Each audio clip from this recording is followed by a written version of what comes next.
County-wide radio, Spitfire 441 on this antique flea market radio. Roger that. Well, I'll tell you what, you don't sound the same. Well, that's all right. But good evening, Pete. How are you? Well, that's what happens when you change radios every week. You always sound different. Well, that's the nice thing about having different radio. You can always be anybody you want. Yeah, I can be somebody that I'm not. Well, that's right. Be a leader, not a follower. Yeah, I'm surprised that Dave from Douglasville isn't in there yet. It's still a little early for him. Give him a couple more minutes. He'll be in here. Roger that. Yep, you were 15 over that time. Yeah, well, I put the foot warmer on. Copy on the cold weather. It's cold in my basement now that I'm not burning the wood stove. It's freaking cold down here. Oh, yeah?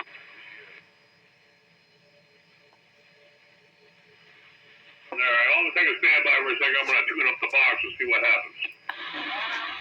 All right, standing by to stand by. 9 more minutes for the official start of Classic Radio Roundup. It is currently the Classic Radio Roundup warm-up session. You got to tune them and test them. Warm up them filaments. Now's the time to do it. County-wide. Warm up my filaments.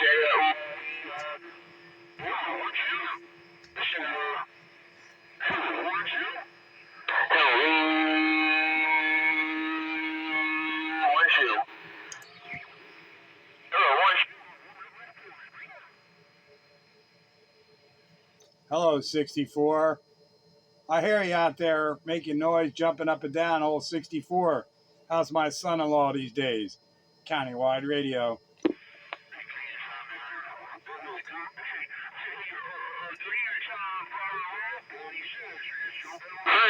Scan the bed. 10-4, Roger, right on.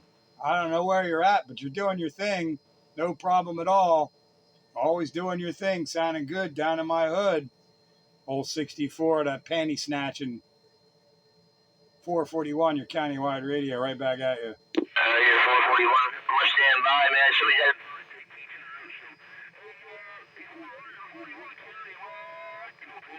Mobile, I'm sitting by reading the mail. All right, there, 64, panty snatcher Mobile. Good to hear you, my friend. Thanks for stopping by. Hope to hear you again in the next couple of hours. Make some noise. Spitfire 441 on this antique flea market junk. Hey, let me bag this thing down here. All right. Oh, right there it is. I'll see you. I'll see you later. Bye.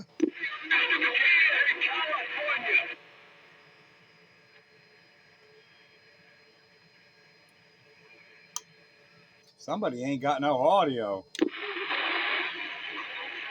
Yeah, I'm just testing the amplifier, that's all. Oh, that was you? Yeah. You're covering up the panty snatcher. Oh, that's what a manhole cover is. A manhole cover out of the street, and then the same thing as covering up that panty snatcher. Yeah, just don't go searching for steaming manholes. You never know what you find. Roger that. How you doing there, JW? My man, JW. I'm waiting from California, brother. Sorry to interrupt, Mr. Potato. The only thing wrong with this time of year, Classic Radio Roundup, when the clocks changes, the skip land's still in there making a freaking mess of things. Oh, yeah. Yep, that's the way it is. Waiting in California.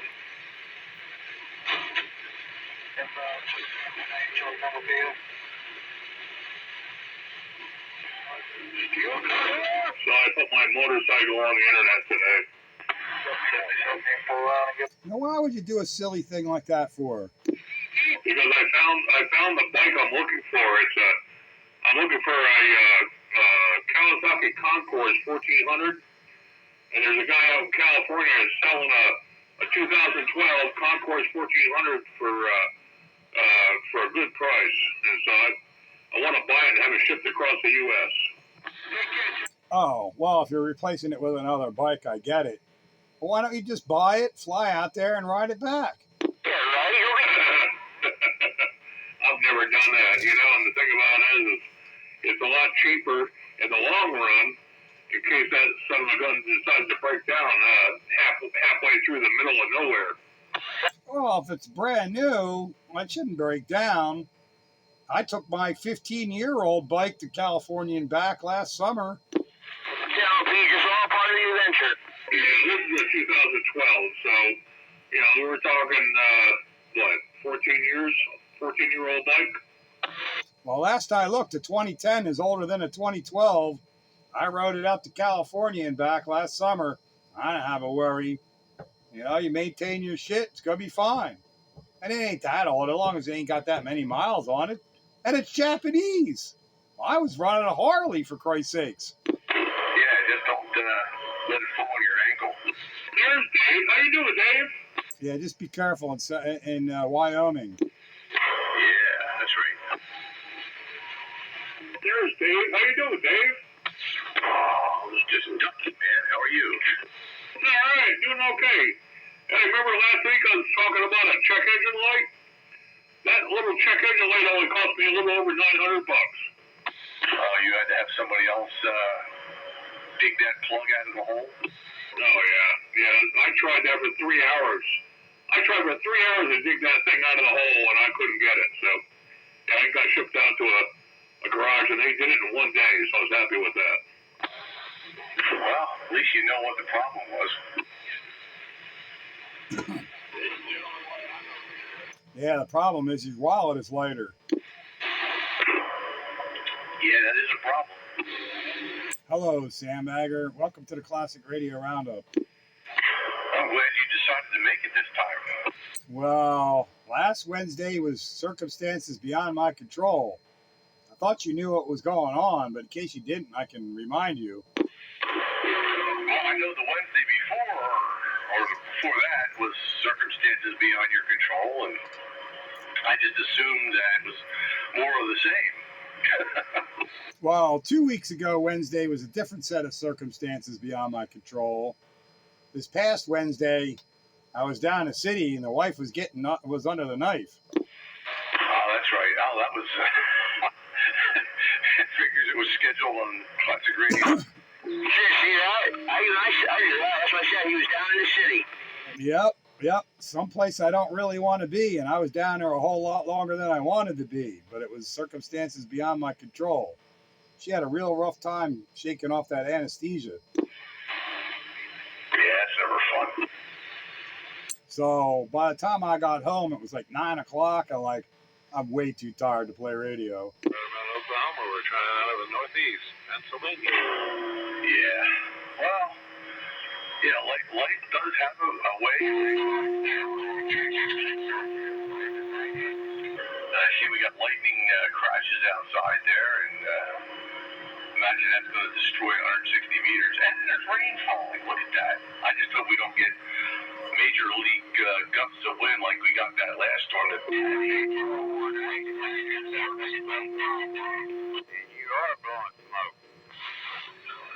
418. Copy that, man.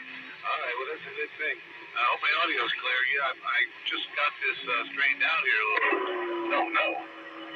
Skip land. Yeah, lots and lots of skip land, making all kinds of noise. Yeah, nobody was on 160 meters. I was there making noise, but it was kind of full of static crashes. Didn't figure anybody was going to be there. All righty, baby.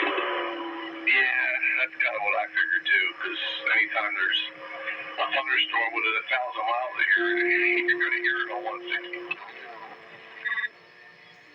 Yeah, this is the time of the year that 160 meters becomes hit or miss. It's either okay or it's in the toilet. Yeah, well, it is what it is. Yeah, I got through all my nonsense. Had my stress test yesterday. For whatever reason, they decided to change it up for me. I was supposed to have the one where they checked the stuff in there to make your heart move faster. Because because they said, my doctor says, yeah, you got knee problems? Yeah, we'll do that. You don't have to walk on the treadmill. So I got there, and the doctor at the hospital says, you look like you're in good shape. You can walk on the treadmill. I'm like, okay, fine. So I walked on the treadmill. 6 minutes of that torture. Yeah, it don't sound like any fun. I went to the VA this week and got blood work drawn, and next week I go for the physical.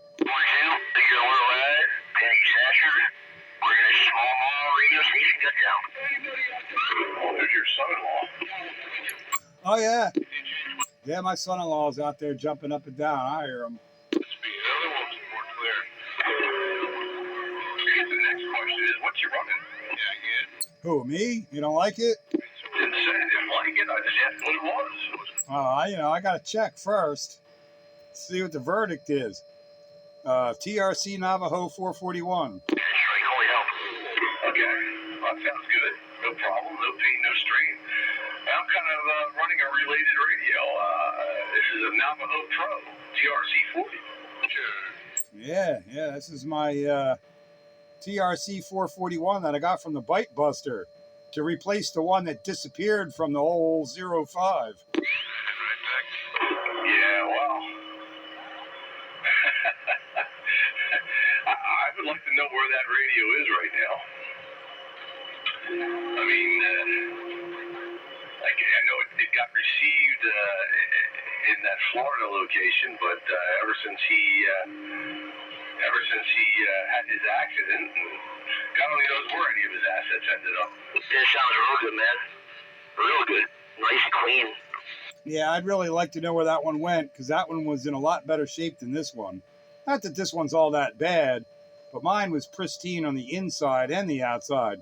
This one's decent on the outside, but it's crusty on the inside. Yeah, it's crusty inside? Yeah, like it was in a damp atmosphere for a time. Oh, that sucks. It seems to work all right, though. I don't think it's as loud as mine was, though. Nah, well, I guess the limiters are still in there, so I don't know. Limiter was still in mine. I thought you cut them out or put them on a switch or something. I put it on a switch, but I didn't. I only hit the switch when I was in war mode. Yeah, well, I think Gene used to hit the switch all the time. And it was still one of the best sounding radios he ever ran. It was the loudest radio he ever ran.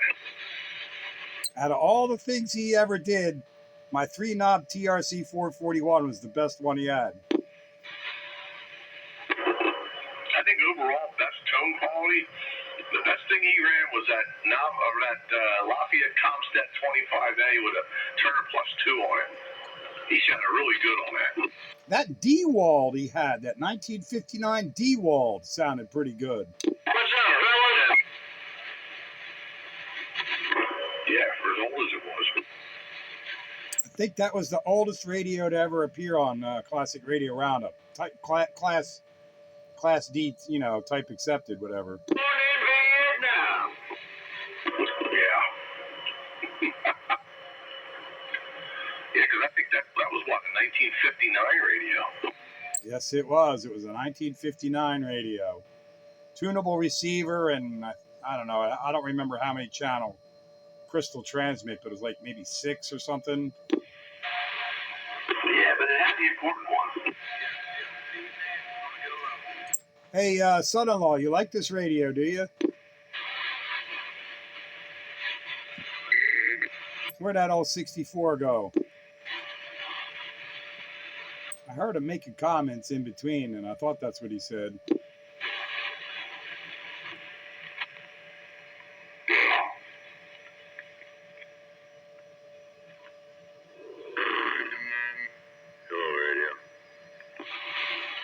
Hello, radio, right back on the Classic Radio Roundup.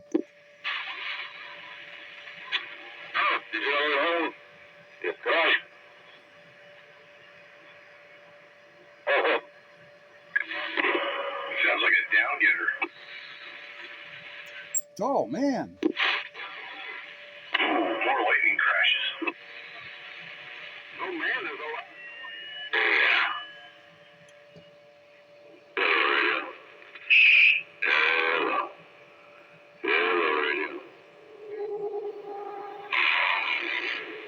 I just got down. Hello, Bite Buster. I hear you out there. I don't know if you hear me, but I heard you real quick there, Bite Buster. Countywide.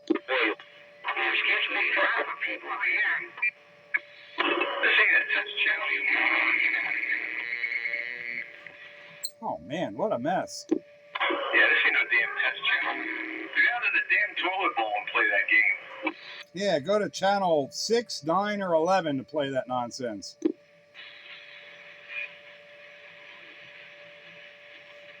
Channel 6, Channel 9, and Channel 11 are the official test channels. Make all the noise, all the key ups, all the silliness you want right there on those channels. This one is for classic radios and classic radio only. And old farts that have medical issues and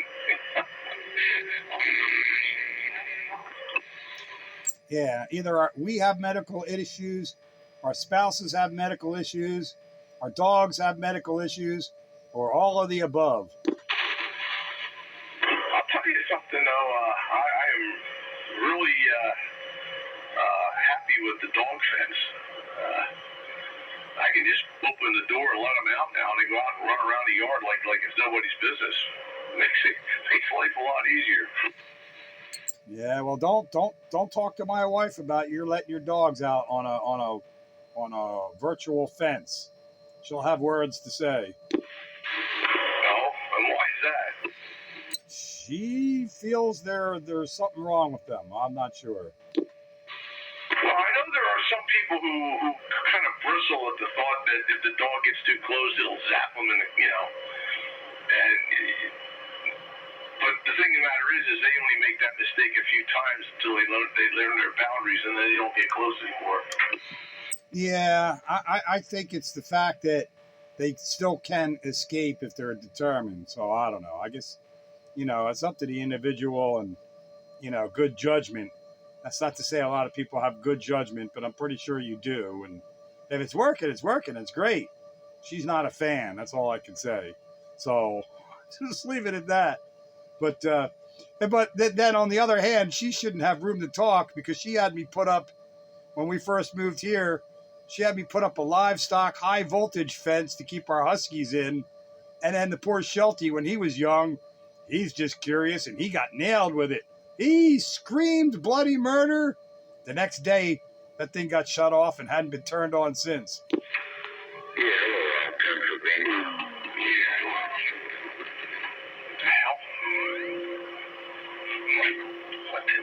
Where's that hum coming from? Do you hear a hum, or is that just feedback here?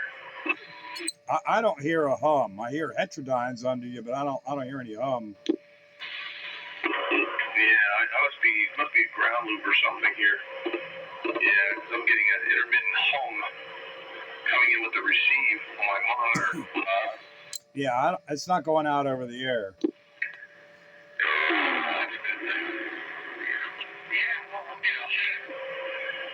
The dog fence is working. That's all I'm happy about. But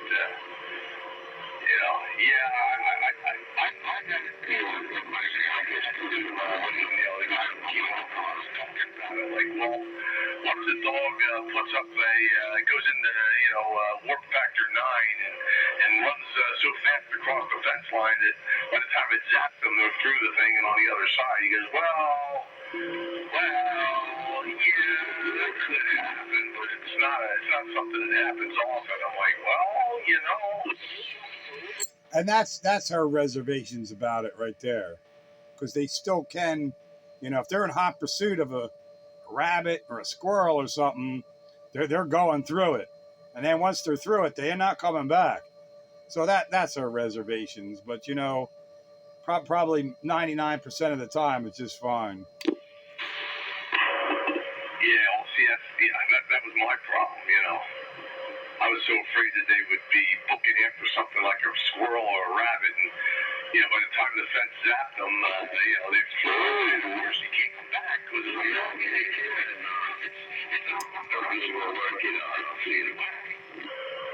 But whenever I put them out, I'm usually watching them. So if anything like that happens, I can intervene.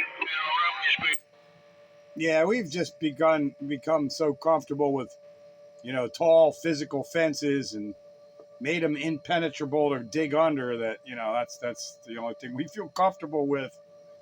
But I've known people that have been successful with the invisible fence, and if it works, it works. It's fine. Me.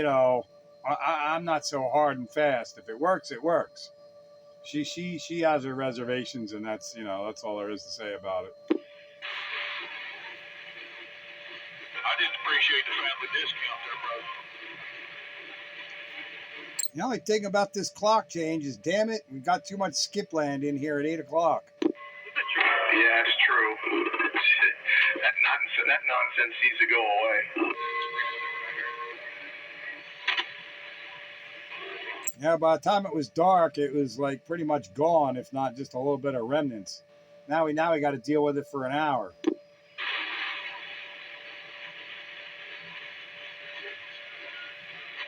I did hear Bite Buster in there. Bite Buster, it's clear at the moment. You still in there?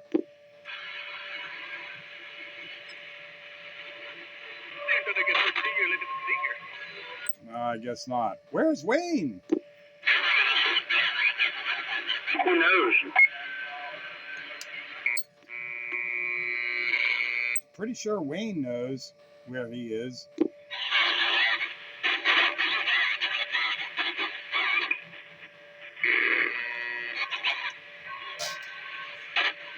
Somebody's throwing a really heavy AC carrier. Yeah, I wasn't sure if that was a carrier or whether that was some kind of atmospheric nonsense. It sounded like a AC hum carrier to me.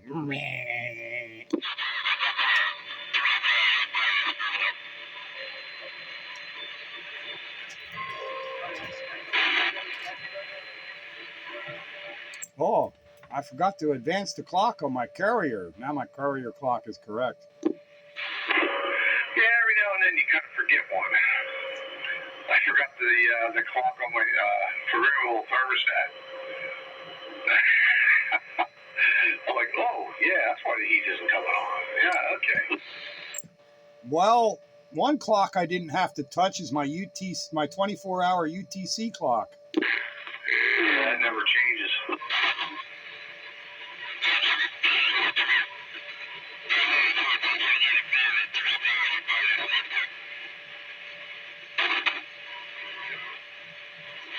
Kind of nice. I don't have to mess with that one at all.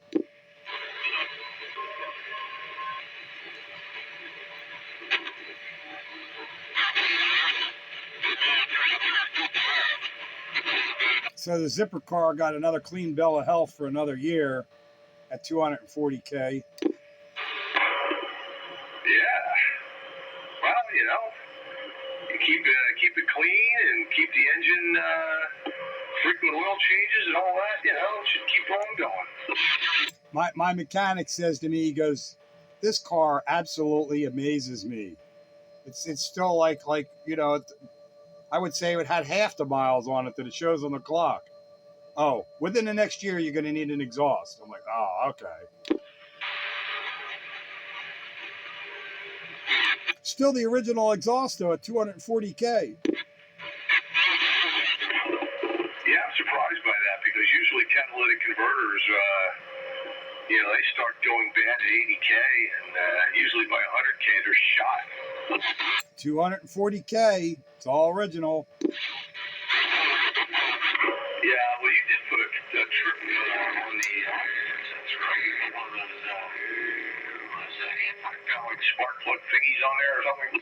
Yeah, the extension tube, spark plug, anti-fouler. Yeah, so my O2 sensor's out of the mainstream, but that bought me some miles. Well, you had to do that because the catalytic converter was losing its effectiveness. Well, must not be completely ineffective because that did the job. Yeah, well, that's the thing, though. I mean, if the engine is properly tuned, it's computer controlled, of course, and the mixtures and everything are right. A lot of times it'll pass emissions even if the catalytic converter Isn't that good? Now, a lot of times, Berks County anyway, they just shove the whole thing into the OBD2 port and read all the monitors, and if all the monitors are set correctly and there's no errors, then they say, okay, you passed. Yeah, that's how they do it emissions here. My shop, they just stick the whatever state machine, they stick it in the OBD2 port, and if all the feedback from the computer says it's good, it's good. Yeah, there's a breaker. That's exactly right. So you fooled your O2 sensor, and it and that routine is passed. So there you go. Got breaker. Good evening, gentlemen. It is your night train base station signing on Classic Radio Roundup. Well, that's a good thing. You've been absent for too long. Yeah, nice and early too. Hello, train. Yeah, I'm almost ready to zonk out too. So what's the story there, Train? You got some really big job or something you're doing now? Yeah. Truth of it is, it's too big for me, and I hired help. And the bad news is, and the good news all at the same time, is that both of the jobs came in back to back. Actually, there was three of them. One of them was in Harrisburg. All right. The other one was in Chadds Ford. And the third one is in North Wales.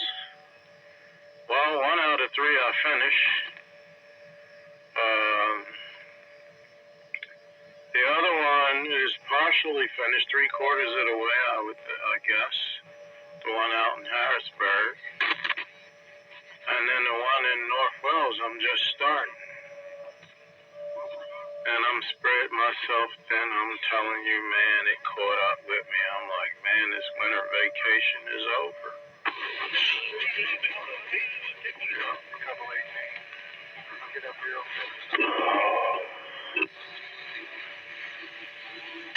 It's all right.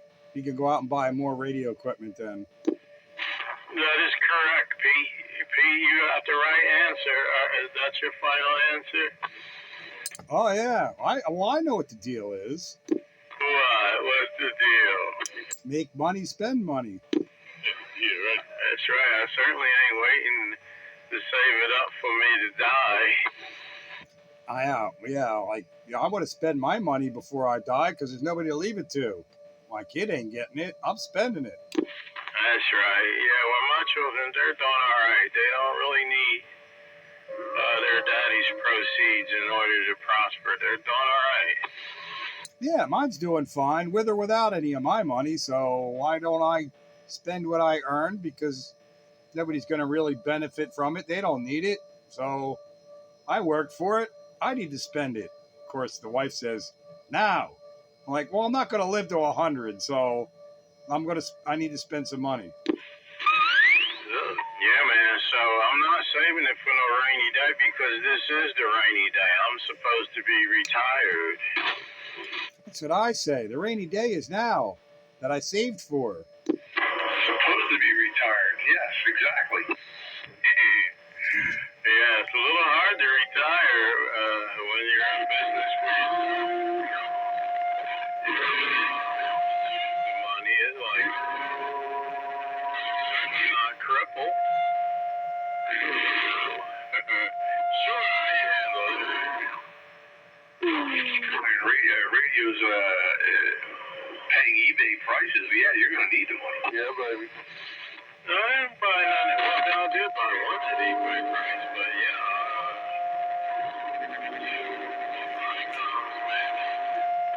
They came from HRO and Gigaparts.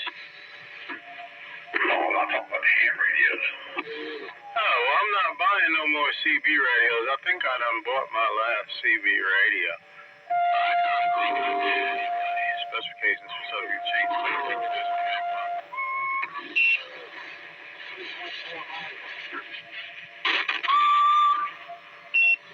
Sounds like we got ourselves a lot of skip. Yeah, it may have something to do with this that's coming up through in the Pumper and Lake and everything. probably 400 hands here or something.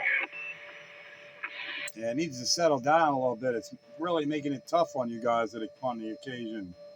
The video gate will attest to that. How you doing there, Night Train? Hello there, Doug. How are you, man? Doing all right. Just happy to hear you in there. So I'm sandbagging on the side. I'm back on the side, sandbagging again. Just wanted to wave the hand in the air. Give a shit. I certainly appreciate it. Looked like somebody missed me. They're rough. We all did. Yeah, well, I spent a few nights over here. Like 2 out of 3 nights, during the week. This past week I spent 1 night and came home last night. But, just to keep from traveling an hour and a half, up in an hour and a half every day. So it was worth it. A little bit of rest, a little bit of quiet time. But no radio, man. Yeah, well, I know where I stand. They miss you, but they don't miss me. Hello, 1212. There we go. Sounds like the panty snatcher is in the house. Right train, right 65 pounds. Hello there, panty snatcher, top of the evening. Train waving a hand. Hey, Roger, that don't sound good up here, man. I ain't got a good signal anyway. I said, pull out audio. Night Train. Good evening, sound one more time.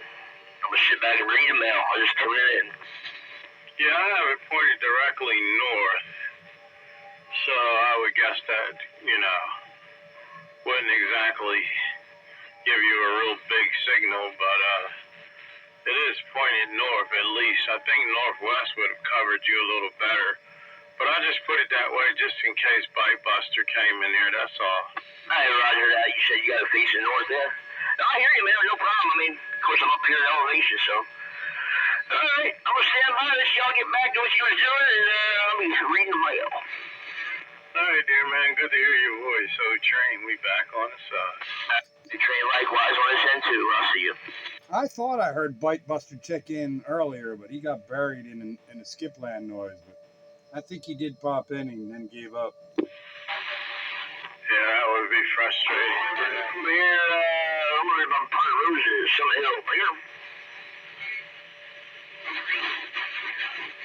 Up north up here, my Jim. I wish that skip would go away. Rest assured, it eventually will. Skip, go away. Come again another day. Good evening, Tom. Channel 13. Goose. Yeah, Green Dog, is that better? Can you hear me now? I put a couple more peas in my pot. Hello, Goose. Hello, Sandbagger. Hello, Goose. Stand by. Hello, Goose. Hello, Pete. Hello, Night Train, and Panty Snatcher, and everybody else out there. Yeah. Hello, Goose. How you doing? Hey there. Sounded good coming up out of Norristown. Have a good evening. Who's in Norristown? Goose is not in Norristown. He doesn't want to be associated with Norristown. He wasn't a Norristown boy, is Goose. I know Norristown boy. Used to be. Not no more. You can take the boy out of Norristown, but you can't take Norristown out of the boy. That's right. Roger. Night Train, how come I can't really hear you tonight? What happened? That's because I'm on the beam and it's pointing north. I was kind of waiting to see if Bite Buster was going to come in here, and I was going to be ready for him because he was going to say, I can't hear you. The bad news is that I would have to go all the way up to, in the backyard to switch it to get on the ground plane, so I'm on the beam, and I'm sticking with it, Roger. Forgot to switch the switch again, huh? Roger on the beam. You must be on the beam. Yeah, I'm on the beam, and it is pointed north. You can still hear me, though. So you face yours southwest, or no, south. From where you got to be due south, you should be able to hear them. Or you should be able to hear you, but yeah, 10-4. Yeah, just about due south now. I'm thinking about it. Yeah, it's pointed a little bit too west. I'm going to turn. Okay, you send it down here at the stop. Who is that that's pointing the other beam? Who is that? I hear you, whoever you are. That was 327 up there in Bethlehem. He's on his beam also. Hey there, you said 327? Yeah, that's, hold on a second. Yeah, that's 327 Sandman up there in Bethlehem. He's going to go turn his beam a little more south because he's facing south-southwest. All right, well, hello there, Sam, man. You doing all right here? Night train got you. Come on. We got to get to this red barn half a mile. You say you just want to go turn his beam train, I'll snatch her back out. Well, if that skip wasn't so abundant, maybe I could communicate. Them guys there, man, they making a U-turn or hanging a left turn out there somewhere. There, the antique radius. Got about there, night train. How you doing tonight? I'm doing all right, man. Good to hear your voice. What's happening, man? Not too much, man. I heard you out there. I just turned it on. Like, yeah, I gotta get in there and respond. What's to do with you, bud? Anything good? I've just been busy. One of those feast or famine things. My little winter vacation laying around is over, man. And they got me jumping. You know, I was trying to do, Freebird. I was trying to finish one job before this other one opened up. That's what I was racing for. And another one slipped in. And I'm like, man, I really don't want this. And the guy, he practically begged me to take it, and then he called the name. He dropped the name. Oh, now the phone's ringing again. Y'all pardon me. Train on the side. Hey, Train, Train on 327, he was yelling down at you guys. You got a beam looking down your way. Oh, Snatcher, stand by.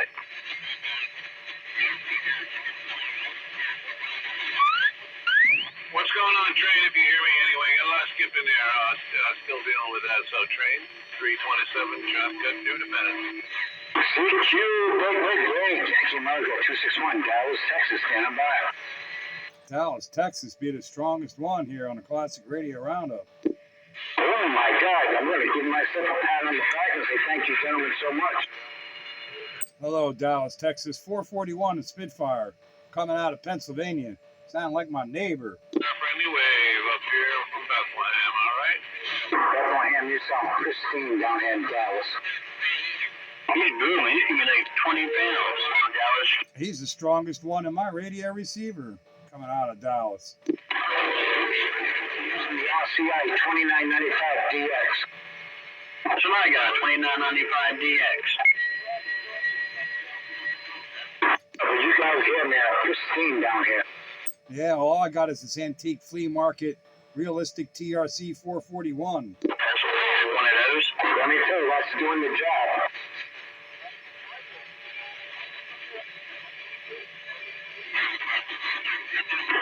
Three pill, 5 pill. 2 pill, 8 pill, 2 pill, 8 pill, TRC 441. Yeah, right. Dallas, you're on the Antique Radio Roundup. We got a routine roundtable going, and up here in Northeast Pennsylvania, the guys are recording it up on YouTube, so you have to tune in and check it out. Classic Radio Roundup. Radio Roundup. Classic Radio Roundup. That's right, Classic Radio Roundup. Find it on YouTube. Yeah. Guess that was me. All right, Night Train Base Station back on the air. Oh, after you had to go get a phone call. Did you say Antique Radio Roundup? Yeah, it was a little rough. Yep, antique. No, yeah, probably. Another job call. Bunch of antiques talking about. But yeah, man, it's rough, bagger, man. You just don't know. So, Spy Buster, what's going on, man? Yep, just an antique talking. What's that? Oh, yeah. Is that Bite Buster or is that Sandman? Hey, both of them are out there. They're both out there. Hello there, Bite Buster. Hello, Sandman. Night Train Base Station waving. Hey, Night Train. Got a lot of blued over. A lot of skip lane blued over. Hello there, Bite Buster, countywide. Yeah, I got the same thing you got there, Bite Buster. It's just nasty, but I hear you anyhow. Hang in there, man. After a while, it should calm down. Yeah, that and the status crashes for one thing. I wish that one guy with the bleed box would get off of the air, though. He's not even on this channel. Oh, no. DX 261, Dallas, Texas, standing by. I hear Texas, that's for sure. Yeah, I hear 261 Dallas, Texas, too. Yeah, he's the strongest one on my radio receiver. But then again, he's off the back of the beam. Thank you, gentlemen. Somebody please to all of you and be safe. You do the same. You do the same. Thanks, sir. So, Bagger, any more ham equipment? You getting any ham equipment? A wire in your yard, or some kind of extra clothesline that just happened to be a little long? I got one project in the works that I want to try. But other than that, no. Well, I hope it worked, whatever it is. Yeah, I'm kind of discouraged just because of the fact that no matter what I do to improve my transmit signal, I'm still dealing with an S9 noise level on receive. It's not going to be fun. Yeah, that hurts. That hurts. I wonder where that's coming from, that noise. Now you sound like Excalibur. He got the same problem. It's because he's living in a neighborhood with a cul-de-sac. Yeah. Well, yeah, there is a cul-de-sac in my neighborhood. That's right. There is one or two. So what does the cul-de-sac have to do with it? That cul-de-sac neighborhoods generate noise. It's a known fact. Why? Because they're sitting around in a circle? It's just neighborhoods in general. You know, when you're on quarter to a third acre lots right up next to each other, then everybody's digital widgets just kind of radiate. Yeah, that's exactly right. Everybody's in McMansion quarter acre lots. Yeah, I got about a third of an acre, and that's it. And it's mostly in the backyard. The dogs appreciate it. Well, I got an acre and a half. I'll sell you. You can build a house on up in my backyard. Yeah, good luck getting a driveway through, though. Phew. The wife's got some kind of crazy idea now, just to piss off the one neighbor, who are liberals. She wants to build a house back there. That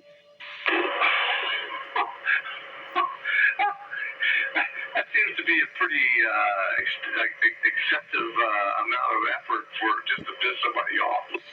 Garage is cheaper. That's what I thought. I thought that's going to extremes, but ever since the last election, when we hung up our Trump flag at the end of the driveway, they've been all snippy to her. So she wants payback. Let's put a garage. It's cheaper. Hey, Pete. Yeah, put a big garage up there, and then you can have a workshop and everything, and then sneak a tower behind it.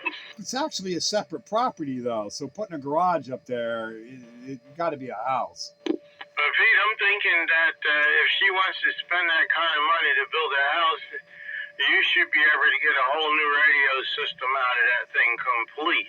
Everything you need, all the way down to the coax cable. Well, the way I was thinking it is, like, we bought a whole house and I'll just move in up there. Yeah, that might even be a higher elevation. Oh, it absolutely is. Shorter coax runs and a higher elevation. That's right. Studio B coming up.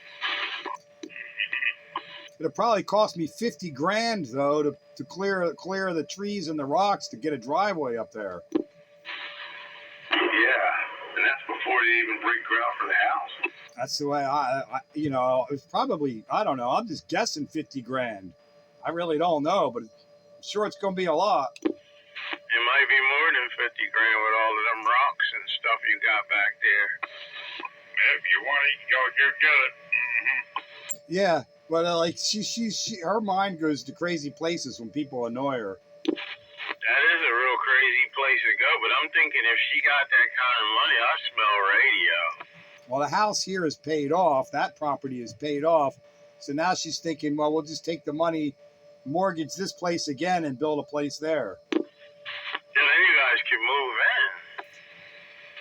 in. Yeah, which one do I like better? Let's move to the new house. Yeah, and then you could rent the other one out. And get a radio on the side. As long as the radios are in there, I'm all right. Maybe I could sneak an amplifier into that purchase price. Well, that's what I'm saying. That's a lot of money we're dealing with, and so we may as well get, and you can get a tube amplifier. Don't go get none of those AdComs or whatever that thing is with the MOSFETs in it. No. It would be that GS35B or something like that. Speaking of MOSFETs, I don't know if you heard. Well, most of you guys probably don't care, but Dave just a K7DYY. He passed. He's dead. Oh, the dude that, oh yeah, he died. Yeah. No more warranty work. No more new radios being built. He ain't got to worry about it no more. Oh no. 2 weeks ago, he died. I'm on the the K7DYY page, and it got posted up. He had a heart attack. He died. I'm like, oh man. Who died? Did he have any partners or anything else that can take over, or was this strictly a solo operation?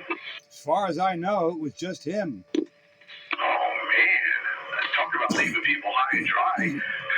Now what do you do if your radio decides to give out again? Yeah, when he said lifetime warranty, I didn't think that was like till he died. I thought maybe it was till I died. Who died? No, it was till he died, obviously.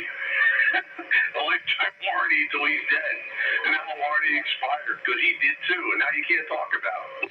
I know. I read that. And I'm like, oh no, I hope my radio don't die, because then it'll be dead. And I can't quit talking about it if it's dead. Who died? Somebody you don't know. Somebody who makes radio transmitters in the amateur community. Oh, okay. See, that's the thing. Now, if somebody would have, created schematics for the thing, then it wouldn't be all that difficult to repair it again. But without schematics, it becomes, like banging your head against the wall. I got a quasi schematic, but it's not a schematic. Yeah, you got to have something like that so at least you can figure out what's going on there. That's the first thing I thought. Like, I don't think this is enough of a schematic for even Dave to fix it. Unless he gets lucky and it's just the finals, or replace the finals. Let me find that paperwork. But it's not really a schematic. It's more like, I don't want to, well, there's quasi schematic. Like, parts of it, there's the schematics, but not the entire thing. I told Pete to sell the thing right now while he's ahead. He can get most of his money back, and that way, if anything should happen, he won't have to, Yeah, that's the time that you sell. I gotta believe that if there are enough people out there that have purchased these transmitters, and there's an active user support group going on, and that a lot of these guys are kind of like 507 and me and other people that aren't exactly just appliance operators, that somebody's going to generate a set of schematics for it and share whatever knowledge they have, and eventually be able to kind of keep these things going. Well, now that I'm looking at it again, I think there's probably is most of the schematic for the thing in sections. And it does have board layouts, where all the components are and they're labeled on the boards. And I guess it is the whole schematic, because there's 4 different boards, and I got 4 different schematics. So I guess you just got to put it together. But yeah, I'm sure there's guys of your level that could probably figure this all out. Yeah, I think, well, I mean, the last couple failures you had seemed like it wasn't like finals. It seemed like something lower level because you lost a spot function, and it could have been as simple as voltage switching, something like that, or low-level parts. As long as the part numbers are there and we could get replacement parts, I don't think he'd be totally screwed. I think we could probably get it working again. If it fails, we'll knock on simulated wood here that it doesn't, but, I'm hoping that I finally got it figured out and tamed to where it won't fail again. I mean, I'm not having the same, kind of issues, and I rarely have a trip. Well, I hope it don't either, but if she gonna build that house, I'm thinking you could replace that equipment. We're not just talking about the DIY, we're talking about all new equipment, period. Yes. You figure part of the loan that you need to clear a driveway back there, you could throw that in there with it, you know what I mean? Babe, it's gonna cost us, first it was 50 grand, now it's just 75. And that should get you all your new stuff. Yeah, that'd be the ticket. Yeah, it would. But I got the money to do that now. She just won't let me touch it. And I keep telling her, I got 10 years and I'm going to be dead. So let me spend some of that money now that I work weekends, holidays, and overtime for. And so we go round and round. But yeah, this whole developing the other property that we got is all kind of talk. She's just annoyed with the neighbors and she's looking for payback. And I'm like, that's a little bit extreme, don't you think? Well, if you get a radio, that's not too extreme. I think you maybe should do the best payback would be to have like a 4th of July party and like, you know, put up like Trump flags or something. Yeah, if I can entertain that idea. All fucking fireworks assembly and whatnot. Yeah, you want payback, yeah, they got a perfect way of doing all that good stuff. Yeah, big noisy party. Yeah, exactly. As long as you got property you're allowed to do it on, believe you me, you're good to go. Pete do fireworks, his trees might catch on fire. Yeah, that's the problem. You know, living in the woods with fireworks, you gotta be careful. You know, when I have campouts here with my motorcycle friends, the wife says no bonfires. So we giggle and we sit there and we do bonfires in an HO scale. Now, what are we living in? Some E2 scale thing for it? Well, he lives in the woods where he can't be starting fires, otherwise it could become a little forest fire. My township just enacted a burn ban because they say it's too dry. We already have some retarded government that we got to deal with, rules, laws, and all that nonsense. And then we have the HOA. And living, I mean, some of the places are nice, you're going to be wrong, but yeah, come on now. HO scale bonfires are actually kind of fun because nobody has to get up out of their seat to collect firewood. I would like to know what an HO scale fire look like, man. That thing must be tiny. You know, HO scale trains, a bonfire to match. Yeah, that's a tiny little fire. That's a match. You can contain that in an ashtray. Think you're big, and there you go. You got HO flames. It might have been Lionel scale, but you know, it was small. So we thought we were getting away with something. Your time doing it. You gotta make it big. Go big or go home. The whole thing is to think you're getting away with something that you shouldn't be doing. I don't know. There's real fireworks that are completely legal. Just make sure you have permission to be shooting them off on that actual property. You need to be 150 feet away from any structure or any vehicle, any occupied or structure or a vehicle. 150 foot away, and you can legally shoot them off. So it looks like Pete won't be doing no fireworks, but he could have a HO fire without reporting it. Oh, I got enough room to do fireworks too. I think it's gonna come down and set a tree on fire, the one with your antenna in it. Yeah, my limiting factor is not the township. My limiting factor is the station manager. Well, that's worse than the township. They're much more restrictive. That's right. My station manager is in Florida having vacation. You better live in a place where you have an HOA around Pennsylvania, I would say. Yeah, good luck. Yeah, I wouldn't even bother attempting it. It'd be like going back in the old days when he couldn't actually shoot them off, where he had to go down south and buy them, the good ones, and he had to like shoot one off every so often, like on 4th of July or whatever. You had to be very, very, very careful about it. That's kind of where you'd be with the HOA or whatever. But then you have your caring neighbors and all that, so Good luck with all that. I probably wouldn't waste my time. I'm not in an HOA, and I don't care about my neighbors, so there's that. You got your phone nearby there, Bagger? I'm looking at the things you just sent me. That's all the schematics that came with that transmitter. So there's actually more there than I thought there was. Well, at least the finals, the part numbers are there. FQPF 11N40 are the MOSFETs. And those aren't those crappy CV MOSFETs. These are real deals. Well, you made more sense out of that already than I've been able to. Oh, yeah. I'm making sense of it.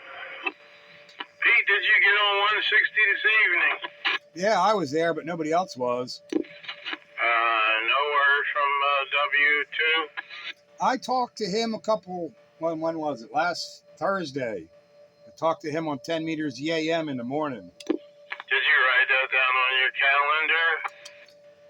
Well, no, but I guess I'll forget it in the near future, but that was one of them events you remember. I'm like, oh, yeah, he's talking to me still, and I called, he answered. Specifications are subject to change. Terms and conditions may apply. But I haven't heard him since, and he said he was going to be on that Saturday night. Remember this past Saturday night? He said he was going to be on, but he wasn't. Specifications are subject to change. Terms and conditions may apply. Usually do. Do you see a place on there that would tell you how to change the sensitivity of the SWR tripping? Oh, I didn't dig into that as deeply, but let me look. Just curious, because I've heard people talk about it. I don't know if that would be something that maybe were worth doing or not. Maybe make it just a little less sensitive. The problem is a lot of these are upside down. And when I go to turn the phone, it just flips the other way. Oh. You gotta lock your phone. There's a little icon. You can lock it. Go in under settings and hit that little thing so that when you move your phone, it won't twist. I just took pictures of the paper on my lap, and I guess I should have paid better attention to what I was doing. I always take pictures holding the phone horizontally because if I do it vertically, a lot of times it goes sideways and stuff when you try to look at it on anything other than a phone. That is what I did. I held the phone horizontally and put the papers in my lap and flipped the page, took a picture. So I don't know how I got all messed up. Well, at least you do have some kind of schematic or something, block diagram. What is it? No, it's actual schematic. I don't know if it's for the whole thing, but the more I look at it, the more I think it is, and it's just in sections. You got to add the sections together. Oh, I can say if it goes when you're in the process of doing that, you may want to look into a different way of going about it. All I know, if it's got circuitry, wheels, or boobs, it's going to give you a hard time. Well, that's true. But boobs are just as much fun as tubes. Especially when you put high voltage to them. It's ironic that the world's greatest stress reliever is attached to the world's greatest stress inducer. Yeah, that's ironic, isn't it? God had a sense of humor. Oh, God has a very, very, very deep sense of humor. And for that, He puts a toxic waste dump right next to a playground. no, he doesn't do that. He gave us cats, though. Yeah. He gave us cats? That is funny. No, he said test. Test. T-E-S-T. If you ever had one, you would know. You'd agree. I think that's the Lord's common sense throwing it towards us. It really is. I have a cat sitting on my shoulder right now. Yeah, well, God did give us cats, too. Yeah, he said test. Yeah, he loves us all either way. So he put them little nonsense bubbles down here on Earth, whether you accept them or not. I If you ever had one, you appreciate them either way. Gave us tests, cats, dogs. Elephants. The three-toed sloth. Downgetters. Wave handers and mail readers. Millennials. Yeah, Gen Z and millennials. And wacko leftists. Speaking of which, how's Olaf doing? Yeah, he would appreciate the wacko leftist reference, but yeah, he's still here, still complaining about having to work for a living, and still planning on moving someday in the future, which seems to be going further back with each passing year. But Well, he's better off up here anyway. No, I wasn't talking about the wacko thing. I was talking about the millennial thing. That's what made me think of him. Yeah. Well, he won't have no fun on the radio in the morning. It'll be no hockey puck show. I mean, come on. Speaking of the hockey pucks, the wife did find a property out in Arizona, near Kingman, Arizona. 56 acres in the middle of nowhere, off the grid, solar powered, huge house for like $330,000. And I like, man, that thing is really remote. Beautiful, beautiful house. Like a $3 million house in this area. $330,000 out there on 56 acres. But it's all self-supporting. You gotta have water because there's no well, so you gotta have water shipped in. You gotta have diesel fuel shipped in because the solar panels only do so much. I'm like, oh my God. I just want to know where this water's coming from. now you know why it's only worth 10% of what it would normally be worth, because it's way too remote for most people. It would be so cool, though. It really would. I'm like, yeah. Well, then the better part of me says, no. Need an ambulance. You're a man and you take care of yourself. That sounds like an outstanding deal right there. I'd be on it. If it was 20 years ago, I would probably jump on it, if I had the money. But I don't know. I mean, you get sick or injured, you're going to need a helicopter ride or you're dead. That's what Bite Buster was asking. What about the ambulance? No water, no deal. Yeah, I ran across a similar deal like that. Nice free generator, solar panels. It was an island. You could buy your own island, and at the time it was only like $450,000. You could buy your own island, with a house on it, a dock, all the comforts of home. But you had to have everything shipped in.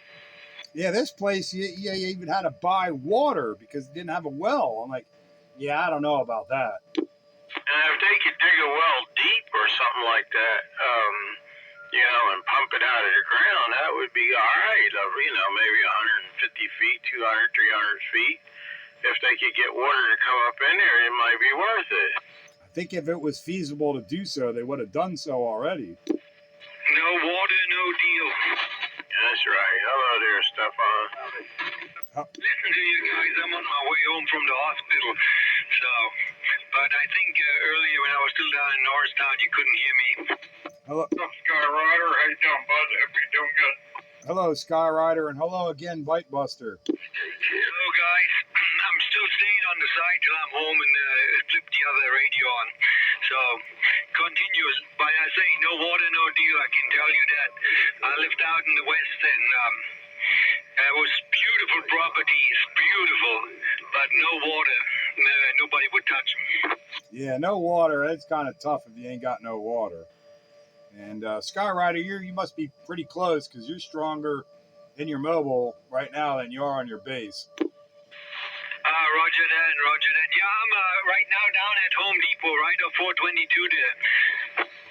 Yeah, you're like 3 or so, 4 miles, maybe 3 to 4, something like that from me. I thought he was closer, too. Yeah, I didn't even know that they have now Royal Farms down here. That's how much I getting out. Yeah, that Royal Farms has been there almost a year, if not a year. Hiya, Wayne.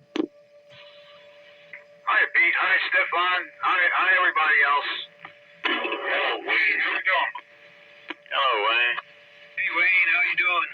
I think that Skipland finally stopped making noise. Thank God. Stefan, you could have got some of that award-winning chicken, man, at Royal Farms when you were going by. If you knew it was there, you could have stopped and got you some chicken. Yeah, if I would have known that, I would have skipped the... I'm not sure what it was. They said it was chicken from the big golden arches. They said it was chicken, but I'm not so sure yet. Yeah, Royal Farms, if nothing else, they got good chicken. May apply. All rights reserved. Yeah, but you could have got real chicken if you would have known that Royal Farms was there. Yeah, if nothing else, Royal Farms got good chicken. If nothing else, you do go there for.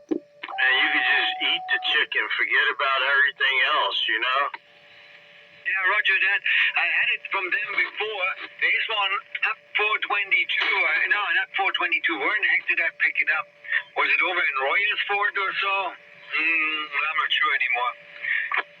Oh, it's down Omaha Boulevard. That's right. Yeah, they got some good chicken. I don't know how they did that. They must have picked KFC apart, man, and gave them an overthrow. Yeah, the only Royal Farms I know of is there's one in Collegeville, and then there's the one in Pottstown by the Home Depot. And then there's one in my area. Yeah, there's one at Douglas over 422 when you're running of 662. There's a Wawa, CBS, so right, it used to be already. I had salami, mayo, and cheese on rye bread, man, for dinner tonight. It doesn't sound bad either. I grew up on salami for 10 years, every day for lunch in school. 12-ounce ribeye steak at the Texas Roadhouse. That was my dinner tonight with baked potato and butter. Oh, sit back at him and eat me some kitty fish and some mussels. There you go, Skyrider. Did you get tired of salami or you still like it? Oh, no, I still eat it. I still make my own salami sandwiches. Get you a fresh Kaiser roll, a crusty one, or a French baguette. Put butter on it, put the salami on it, and that's about it what you need, you know. You need not much more.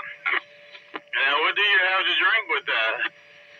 It depends what time of day it is. If it's early in the morning, a big pot of coffee, and if it's in the evening, well, give me anything, from coffee to a beer. That thing sounds good, man. You got that salami sandwich smoking. Absolutely, and you know, a lot of people have put their pickle on it. No, I eat my pickle on the side with it. Yeah, pickle on the side. That's right, because you don't want to destroy the taste. Yes, sir. Yes, I have mine on rye bread. I like that seeded rye. Oh, yeah, that's really good, too. See, when I grew up in Germany, that's what it was. It was all wheat and rye bread, you know, the farmer's crusty bread. I wasn't introduced to that fish bait bread, what you get here, these squeeze. You know what we did when we went fishing? We got a lobe of that, dipped it in water, made a ball, and threw it into the lake to get the carps coming over.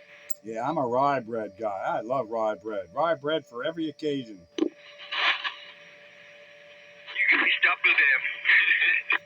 Rye bread for every occasion. Yeah, good for your colon. I love that rye bread. I don't know if there's anything wrong with it or not, but she only gets it for me every now and then. But since she's out on vacation, you know, having a great time, they left, you know, food out for the train, the poor train.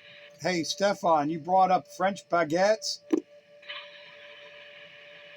The French baguette, you reminded me of something. I saw an ad recently for some hardly used French firearms for sale, really cheap. They were never used and only dropped once. Hello, radio. Come with its own white flag. Yeah, the French ain't good for nothing. Except for maybe, I don't know, pretty much nothing. Hey, what? Took another quick look at them schematics. You got the wrong ones. That's for the 4080 model, not the 8160. Well, that's what they sent me, so it must be similar enough. Yeah, I imagine there's going to be some value changes, but I imagine the basic circuitry is going to be similar. I located the pot that adjusts the SWR trip, but I think you're missing a few things, so I saw no circuits there for audio. Really? See, that's why I'm glad you looked at these schematics, because I'm looking at them and, like, I can identify some stuff, but a lot of it is like, eh? Yeah, the SWR threshold for the trip, that there's a little pot there you can adjust. But I didn't see anything that looked like an audio circuit where the mic goes in. There's got to be some processing going on and, that kind of stuff. And I didn't see any of that. Is it a bunch of ICs? Well, that's the other thing, too. There should probably be a bunch of ICs that do the frequency selection and all the control functions, and I don't see any of that either. Yeah, so a lot of stuff got left out, That's what I thought. Like, it doesn't seem complete. It's not. Get up radio. So, Get up radio. So what schematic did you see this pot on to adjust the SWR sensitivity? Hold on. He didn't know he was going to die. He didn't know that he needed to leave behind a schematic, a full schematic. You know what I mean? He didn't know, so he probably did, enough to give you an idea of what was going on. Oh, I take it back. There is an audio section in here. I see carrier level section. There's one area, mic input and carrier level. I see that. So there is an audio section. Yeah, there is. Partly, it looks like there's a pot there for mic gain. But let me see which one it is for the other thing. Good evening, y'all. Hello, old JR. Is that on that line where it says SWR latch? Is it in that somewhere? Yes, right there. Where? I don't see a pot nowhere. I see a bunch of resistors and transistors, diode, SWR latch, and it goes to 10-wire cable to LPF. But I don't see any actual pot. I'm trying to find it again. We're going to collect some night crawlers. They're all over the backyard. Hello, JR. And there's some cute 2N222s in the circuit too. Hello, JR. Yeah, it's on this one that says 8040 LPF. It's the low pass filter board. There's a little link there, a little transformer, and a diode, and it rectifies your reflected power.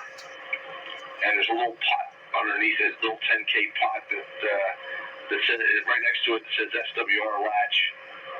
So I imagine that's it there. All right, hang on. I'm on the page. Oh, SWR latch. All right, I see where it says that. And where's the pot in relation to where it says SWR latch? Just look to the right. There's a transistor there, and then there's a pot. R5 10K? Correct. How risky would it be to loosen that up a little? Well, why would you want to? So it don't trip when I sneeze. Don't sneeze. Well, that's the SWR trip. The one you're talking about is what? The audio trip, isn't it? Well, I think every time it trips, no matter what trips it, says SWR fault. So I guess there's more than one thing to make it trip, so there must be more than one adjustment, maybe? Yeah, if there's a modulation one, then that would probably be somewhere else.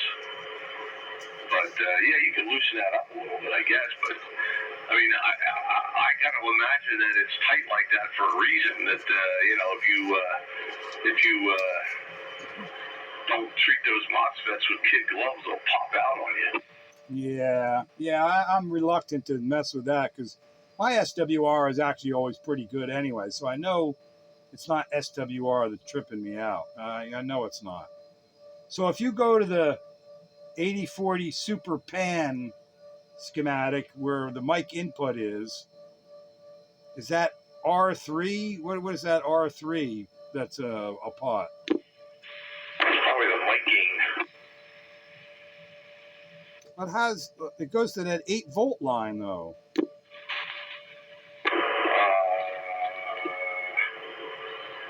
Yeah, 8 volts, and there's a diode there. It's reverse bias, so the voltage isn't going through it. Yeah, I don't know what that is. Hold on a second. Let me look at this for a bit. Voltage may power your microphone. And on that audio frequency line, you got C1, C2, and C3. Any benefit to fattening those up? We'll be happy to blow the thing up. I'm just curious if there's something worthwhile doing or stuff just to stay the hell away from. Those are bypass caps. They're on each one of the pins on that connector. They're bypasses to reduce RF feedback problems. All right. What about C23 then? Is there any capacitor that we could change? I'm thinking like Night Train thinks. I understand, boy. I'm following the audio path. C23, yeah, you got a 0.47 to ground. Well, you know, that thing's designed to be flat on transmit already. Why would you want to change it? All right. I'm just asking. All right. I'll take your advice and leave it alone. Specifications or something to change. I mean, it'd be different if it was, 300 to 3,000 hertz communications limited bandwidth transmitter, but that's supposed to be high fidelity capable. So, I mean, you're running all that stuff into it, and it sounds good. So, yeah, it's pretty wide to begin with. It's like 10K. Yeah, you're doing all right, P. You ain't got to change no caps. no. Yeah, I pretty much leave it alone. I'm not gonna mess with it. But it's nice to know somebody who understands the schematic in case I have a problem now, since Bruce is a silent key. Yeah, roger that. How old was he, Pete? Do you know? 78, I think. Uncle Bruce? No, that's the guy that built Pete's transmitter. Uncle Bruce? No, not that Bruce. No, not cousin Brucey. Oh, this man, Bruce, 10-4. Yeah, 10-4. Roger, copy.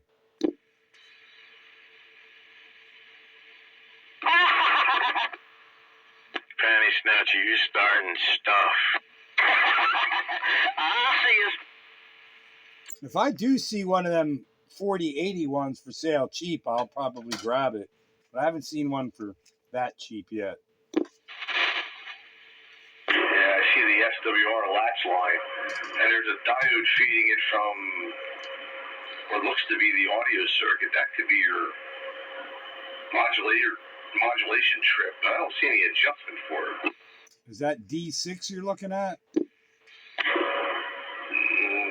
Yeah, that's there. And also D3, where SWR latch says there, and I'm trying to read the schematic upside down, and it's a little harder to do.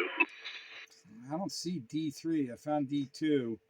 You talking that comes out of that big multi-pin chip? No, it's just traced the line back. Because there's SWR latch denoted on a couple of these schematics, so I need to know what page you're on. Yeah, I'm on the audio page where the mic goes in. Yeah, that's the one I'm on. On the right-hand side, there's the big chip there. Spitfire. That's not a chip. That's a connector. Oh, it is with V20 VDD at the top. That's not a chip. Hey, Bite Buster's calling you. Go ahead, Bite Buster. What kind of a microphone are you using? It sounds like you have to key it 3 times before you talk. I'm using a D104. Is it me or does it sound like that to everybody? It's like... Yeah, you're right. It does sound like that. It's got a little harder sound to it, you know what I mean? That's a signature. Well, he keys it so fast even the microphone chokes up. That's a signature. Oh, I see the chip. Oh, I'm following the SWR latch has a branch. So I was going to the right, and I need to come down to the bottom of the page. Howdy, radio roundup. Rowdy radio. There's a lot involved in this SWR latch. Hello, 123. Yeah,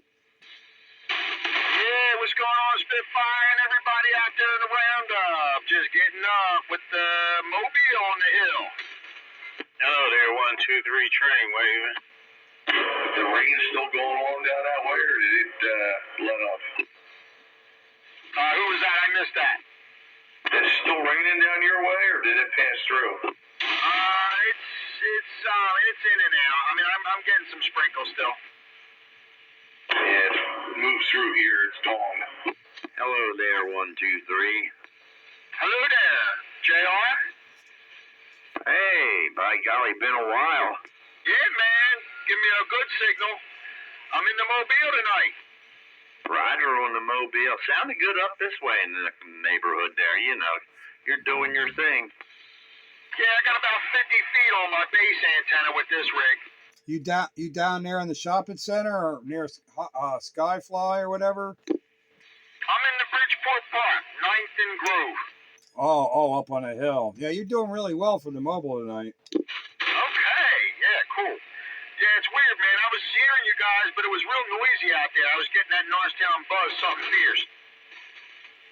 There's a lot of skip out there, too. Seems like we got some lightning, too. I hear crashes in the distance. Yeah, but it's not near as bad as that first hour skipland noise was. That was brutal. Oh, yeah, well, especially Texas. Not to take away from anything, but I got a question for Bagger. So where it says mic, pin 2, audio frequency, so them capacitors and resistor go to ground, and then you go the other line, R30 through that, and that capacitor, then it follows the line to carrier level. Well, where does the audio actually go from there?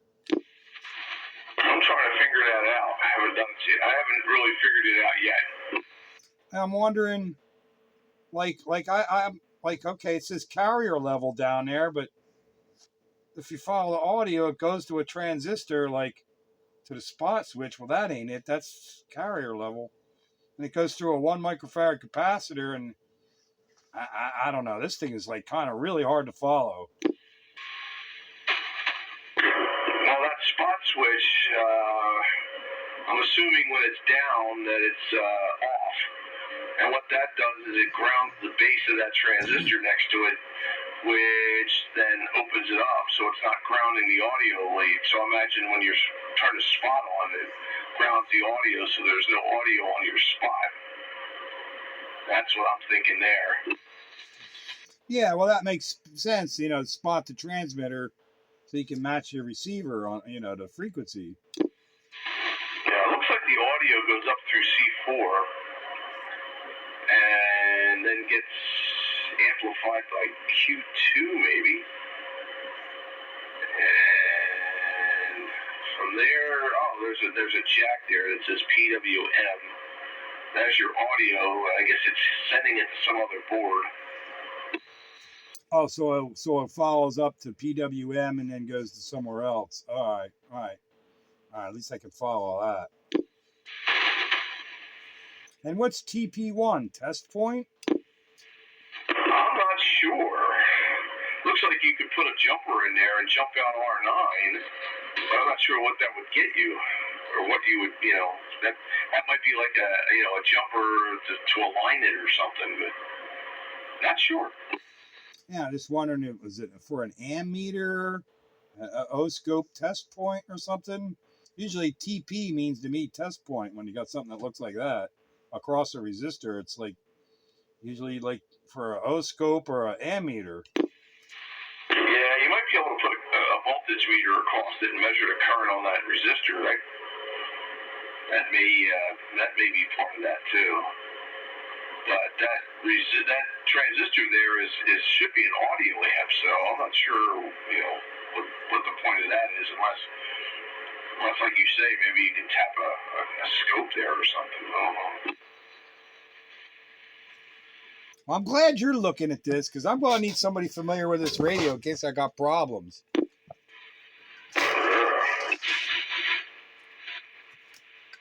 I mean, it's not that big. It's not completely, complex, but it's a little above my level. But I can still sort of follow somewhat what's going on.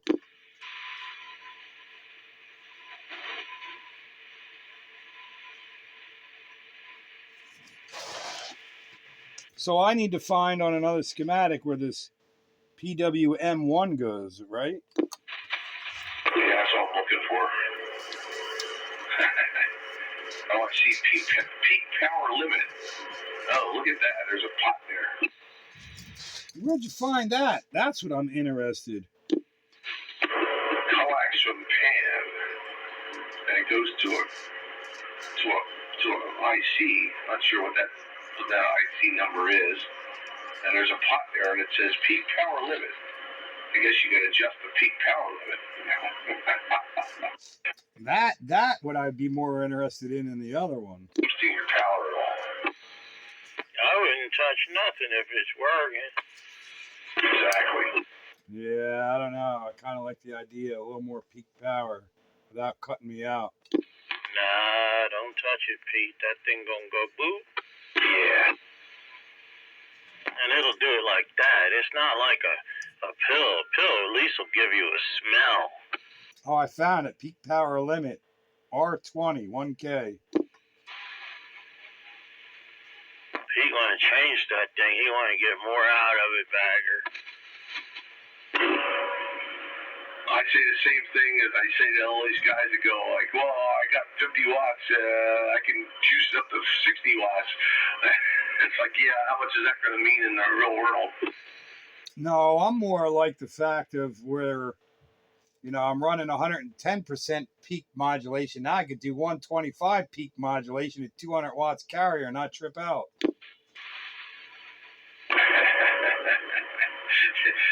So instead of tripping, you'll pop. Yeah. I mean, it's fun to talk about, but in reality, I'm probably not going to do anything. Yeah, when that thing happened, you'd be down there all by yourself, and that thing popped. You'd be all alone. It don't be working no more. And now you're on the phone with Bagger trying to figure out what can we do. I really do have it working pretty well right now. At 200 watts of carrier, I can get 120% positive peak modulation, 1200 watts, and she works fantastic, just like that. I start closing in on that 1500 watts peak. That's when I trip out. I keep it down from that and give myself a couple hundred watts of headroom. I'm safe. Sure, you only really need 700 watts to get around the world. Well, 200 watts of carrier and 1200 watts peak, that's pretty damn good. For AM, if you ask me, that's right where I want to be. All right, so back to this driveway that runs all the way back through the woods in that area cleared out. How big of an area are we clearing here?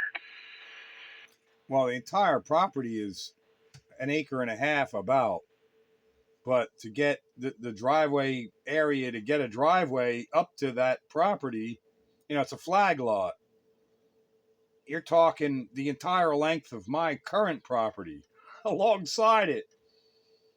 400 feet, maybe? Yeah, Yeah, it'd just be a driveway. Yeah, there we are. And then you clear that area. Yeah, and that's before you cleared the area where you want to put the house. And don't forget the spot for the tower. Yeah, well, we're not even going to worry about towers. Yeah, because that concrete, when you pour it, you put those 4 bolts. You know what I mean? When the foundation is poured, you have those J-bolts. Are they J-bolts? Yeah, I think they are. Yeah, and they stick up. They're just there for now, but maybe a little later, you know what I mean? But you make sure they're to spec. Well, see, I had a whole different approach. I had a 65-foot fold-over crank-up tower. I had it. It was in my possession. And I was going to put it up there on that lot. And there's probably a 40-ton boulder. I don't know, 20-ton boulder, a huge boulder up there. I was going to drill holes in that sucker and then put bolts in that. She says, no. Yeah, they back there with dynamite blowing up those boulders.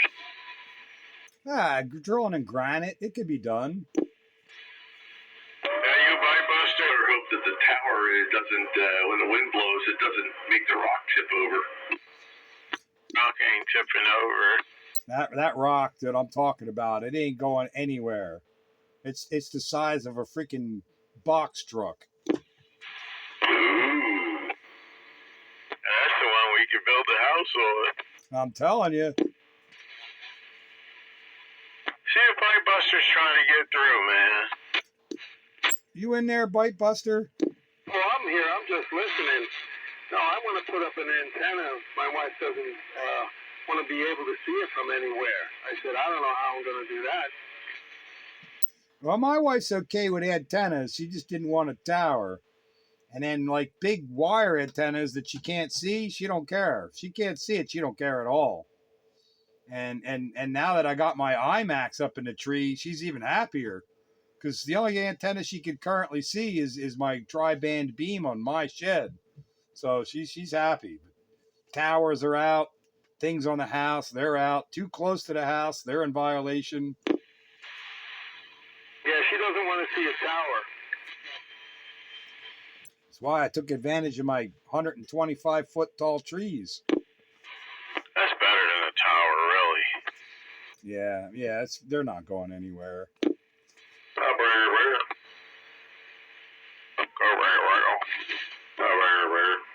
Yeah, Rooster's just breaking in here. Rooster! Rooster. Countywide. Rooster. Hi, Trey. Is that JR out there? Yeah, JR. What's going on? Countywide. Radio. Not much there, JR. Yeah, not much. I was working on the mower, getting the mower ready. Got to change the oil in the car. Got to put brakes on the car. Got to put brakes on the Jeep. Oh, man, you sound like me today. Yeah. I had the mower running, too. I had to load up the trailer and do some shoveling and filling in a hole and got the guys to come over and do my trees. They did a nice job on that, man. They took 3 big trees down there and cleaned up their mess. And yeah, they took care of me, I'll tell you. Yeah, busy day. Indeed it was. Yeah, there's so much to do. I mean, I was lazy for so long there, and now I got a lot of stuff to do. I just put brakes on my Honda. Brakes and motors. You don't need brakes. You just need a bigger gas pedal. Hey, that too. How you doing, Goose? I'm doing all right. And you? I said howdy to you, but I guess you didn't hear me earlier. Nah, there's a whole bunch of them in there. No, I didn't hear you. But anyway, howdy. Hope things are going well for you. Good to hear you. Oh, yeah, everything's going good. Goose, what you could do is put some holes in the floor of the vehicle. And when you need to put on brakes, you put your foot down. You put your foot down in that hole. Yeah, the Flintstone mobile. That's what I'm saying. Yeah, but dude, you don't need brakes. You just need a loud horn. Double goose. My brakes been grinding for 2 months. Yeah, mine was riding too in the Honda. Yeah, I finally changed the battery. Did the brakes. Now she's all good. Did you use EBC brakes? I don't know. It's AutoZone. You bought 2 rotors and you got a set of brakes for free. Yep, Chinesium. That's all right, as long as it stops.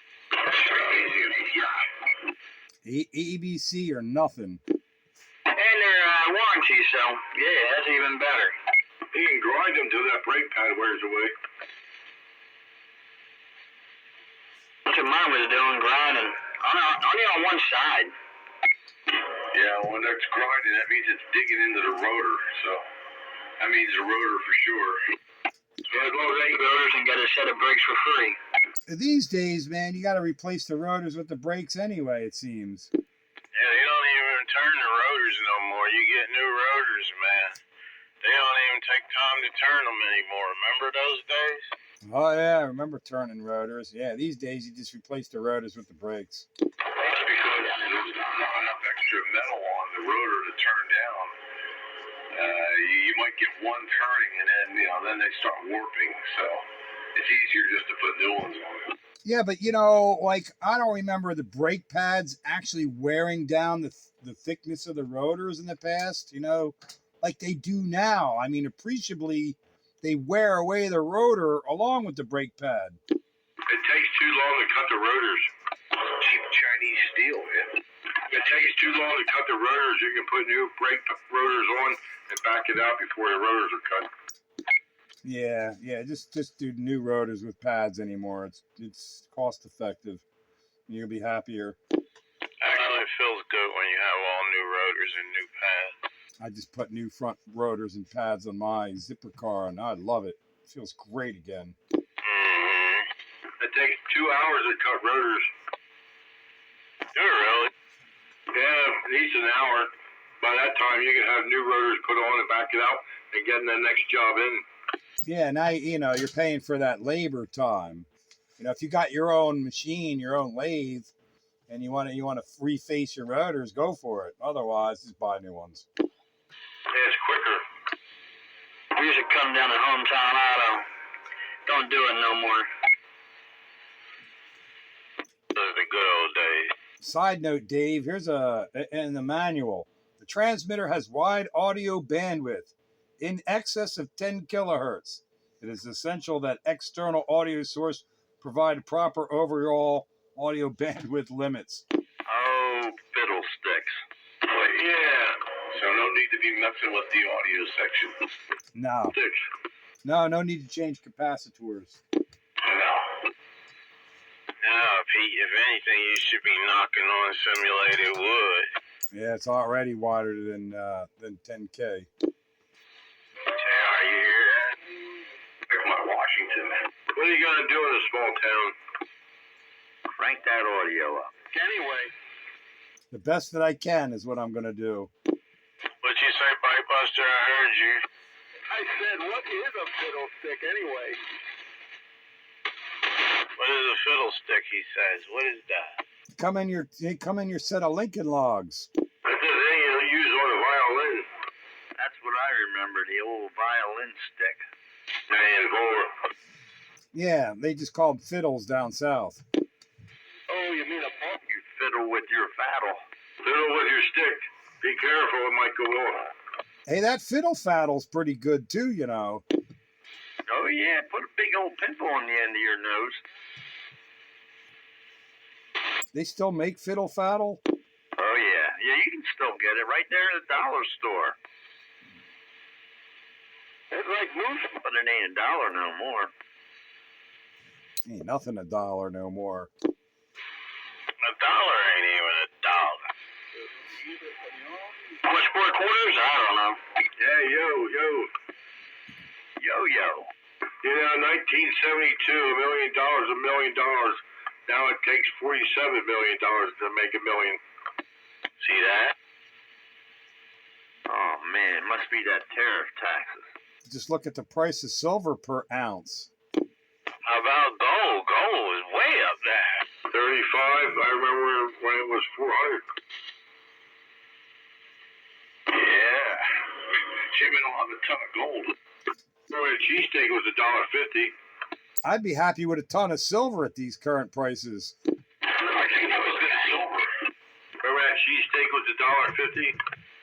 And candy was a penny? I remember when I could go to the Burger King, get a cheeseburger, small fries, and a small Coke for less than $1. On a hot dog? Yeah, I remember doing that at Mickey D's. Quarter pounder with cheese, a Coke, and a fry. Give them $1 and I'd get change. I'm in for that Betty candy. I remember Betty on the street corner. I remember when candy bars were 15 cents. And Cokes were 15 cents. Remember Betty on the street corner? 10 cents, actually. Yeah, it's true. I can remember 10-cent Cokes. 10 cents, 15 cents. And gasoline was 25 cents. I could fill my go-kart's gas tank up for $0.10 because it was about a quart. Bottle, you think the bottle pack you get 5 cents? Pack of cigarettes and I get to keep the change. Yeah, the cheapest I remember gas was 29 cents. I remember 25. That was early. The lowest I remember was there used to be a gas station down there in, around Phoenixville. It's called Scott's Gas Station. $23.9. Yeah, those were the days. Yep. My father could fill his gas tank for $2. Yeah, keeping your change was worth something. Now keeping your change just takes up space because you got to build up a lot of it to do anything with it. Y'all have bigger gas tanks in Las Vegas so that if you're out in that desert, you have a tank full?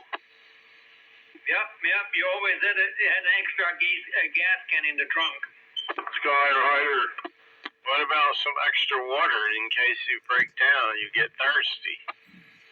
That's the must. That's more important than the other stuff than gas. Skyrider. You backpack with 2 gallons of water or so versus the gas can. I've been through Nevada on motorcycle, and there's a long ways between gas stations, and then nothing to worry about. South Dakota, kind of the same thing. Wyoming, is a little more shaky, 127 miles between towns. Oregon, last summer, I went 177 miles without seeing a gas station. I was getting a bit worried. Yeah, you had to get worried. That eastern Oregon, there is nothing there. There's nothing freaking there. Isn't it beautiful? Oh, it's beautiful, but I certainly could have used a gas station. What kind of landscape is there, Pete? Just rolling hills.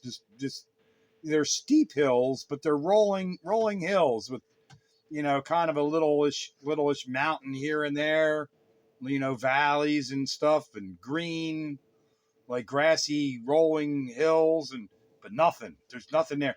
There were some farms and some sheep grazing and whatnot. Like they probably have their gas delivered, because I went through an actual couple of towns. There was no gas station in these towns. I couldn't believe it. I went 177 miles between gas stations.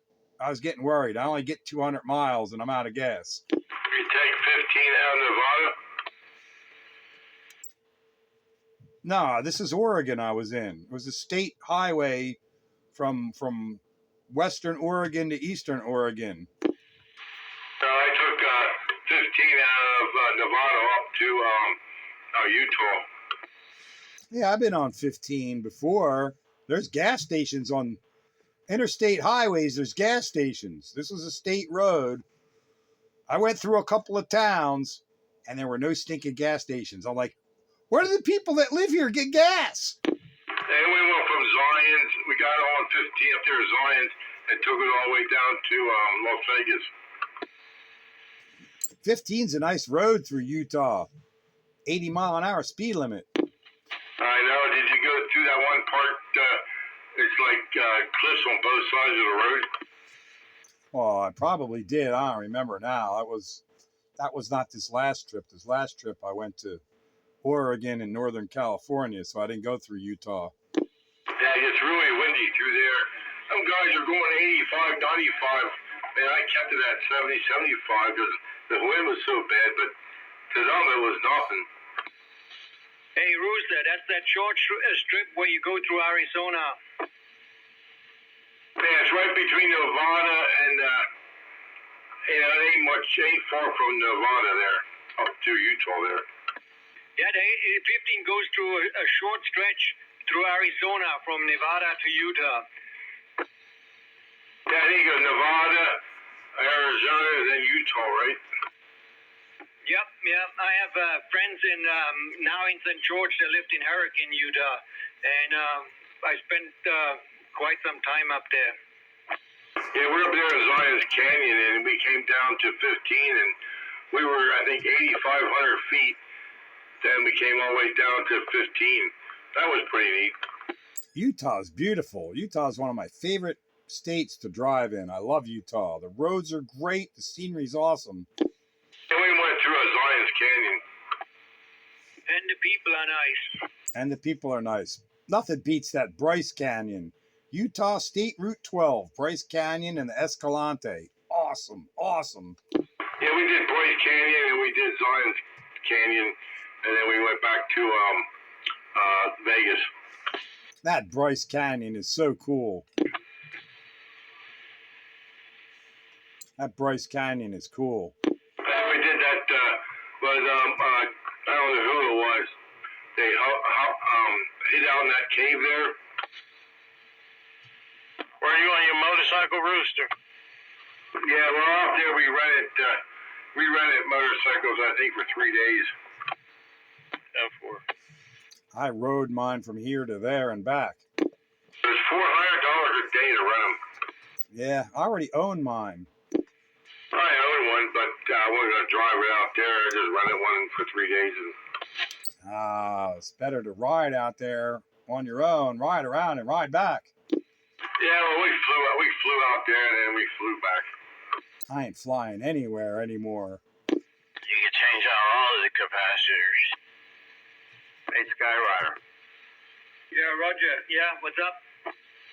Yeah, there's a guy on 12 meters there has that expedition going on there, the J5.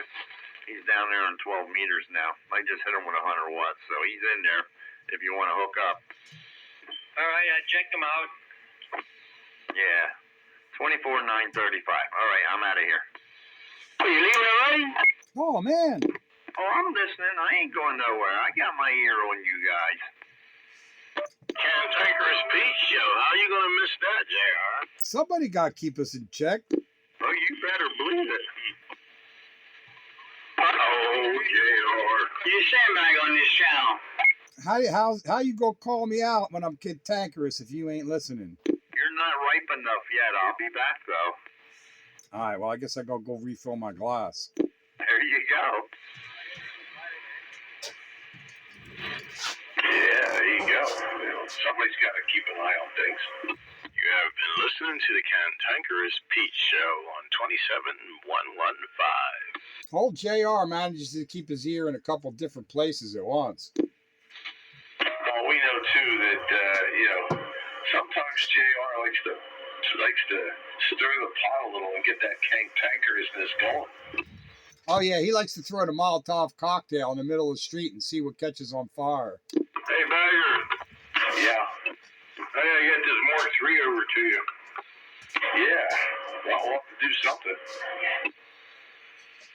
I get in touch with JR. Okay.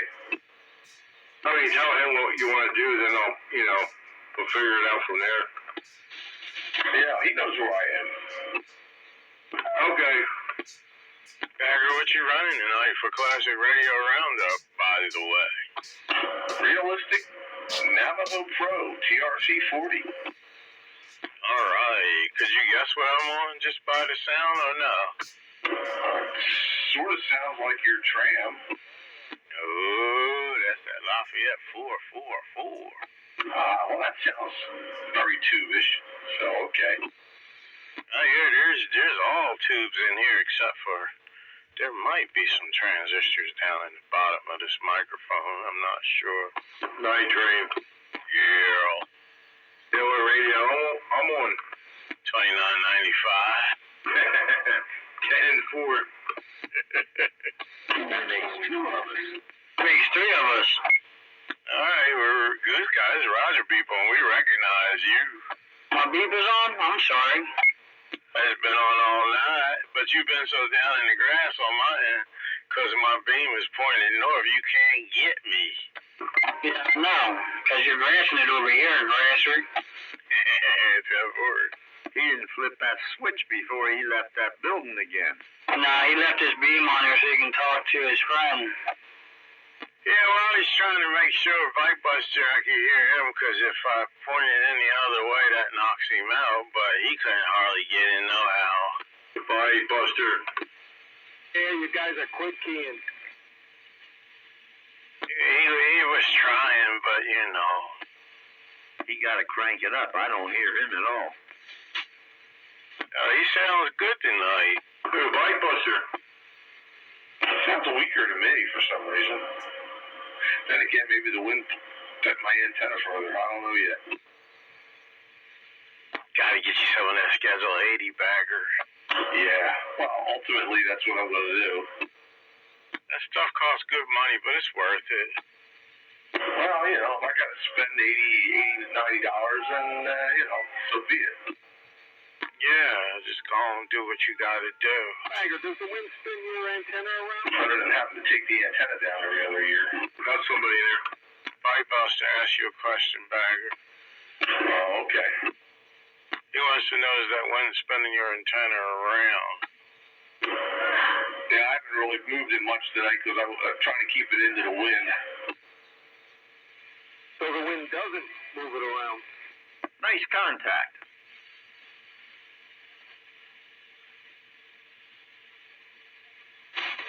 Bike Buster. Yeah, Hello there, Rooster. you sound good. 10-4. I hear you're good down here. About time this thing gets out. It's actually pretty quiet outside, though. Hey, JR. No. Yo. Hey, I did him with 100 watt too. Yeah, it was a nice Oh, Bike Buster talking. See ya. Good job. Bike Buster was talking there. Yeah, Pipe Buster, come back. Crank it up, put the pump house on. Hey, Bike Buster. Who's that? Yeah, you're giving me a 2.5 pounder down here. Pretty good modulation. 2.5 pounds? Yeah, I can hear you good. Well, what kind of antenna you have? I have an IMX 2000 with the ground plane. He's giving me a 7. Where are you? I'm worried about King of Press Plaza, not too far from there. Look at that. What a difference. Well, you give me a 2.5 pounder on this radio. Another radio would be 5 or 6. All right. What happened to Joker tonight? I don't know. He probably couldn't get in. Edgewise. I guess he couldn't make it tonight. Video it in, video it out, and lock it off.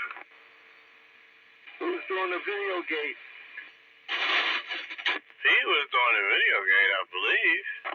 Yeah. And, yeah, no Joker tonight, so I guess he's not doing one, but Pete is. I didn't know that Lafayette could sound like a tram. Well, it depends on the microphone, you know. It's not big D104 sounding, but, you know. It is a D104. Okay. It's just not up a lot. No, it's mellow. They call me mellow. Mellow yellow. Mellow fellow. I thought you was on 12 meters. I was. I'm still on 12 meters. I'm listening up there. I'm listening there. I'm listening on 2. I'm listening on 29 flat. All right. Hooked up over there. What's that, Goose? So how many radios you have hooked up over there? 1, 2, 3. 3 radios. Damn. Multitasking. He's wired. I'm wired.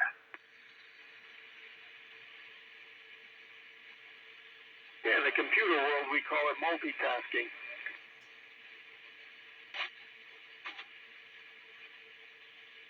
JR, I don't have no modulation problems or fan noises on this band. No, you don't. You in the wrong residence.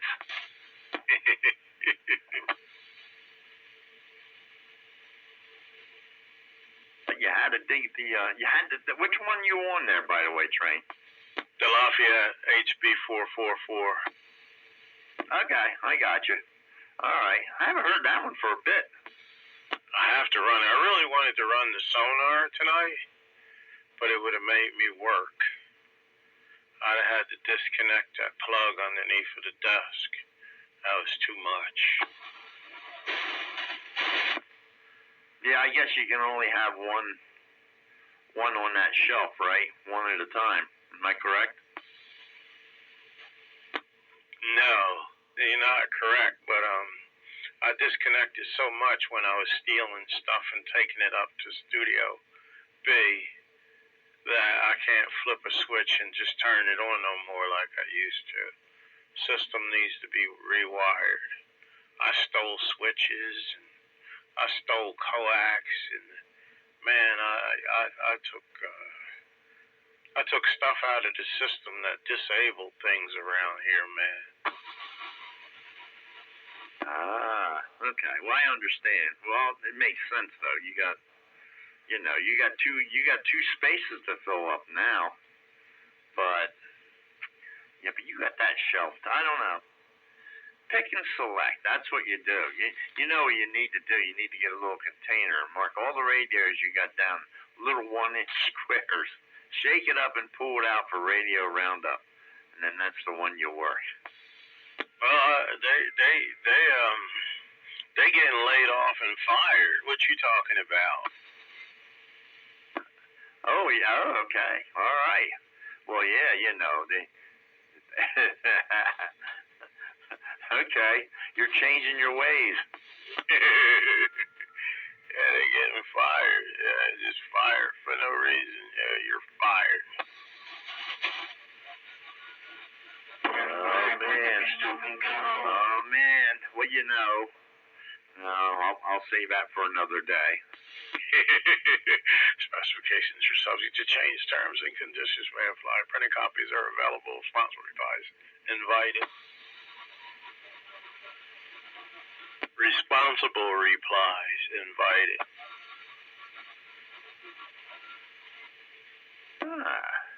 What are you saying? Irresponsible? All the responsible replies are invited. Well. Irresponsible replies. Imagine that. The average person wouldn't even know that was said. But that's saying any irresponsible replies are not welcome. That's what that says. Apparently you forget where you're transmitting that, though. What do you mean? Pretty much. There's a lot of irresponsible folks here, Channel 6 and you. Come on. Hey. You mean like down-getters? Well, that's a portion of the scenario. Burger. Portion. Oh no. Burger.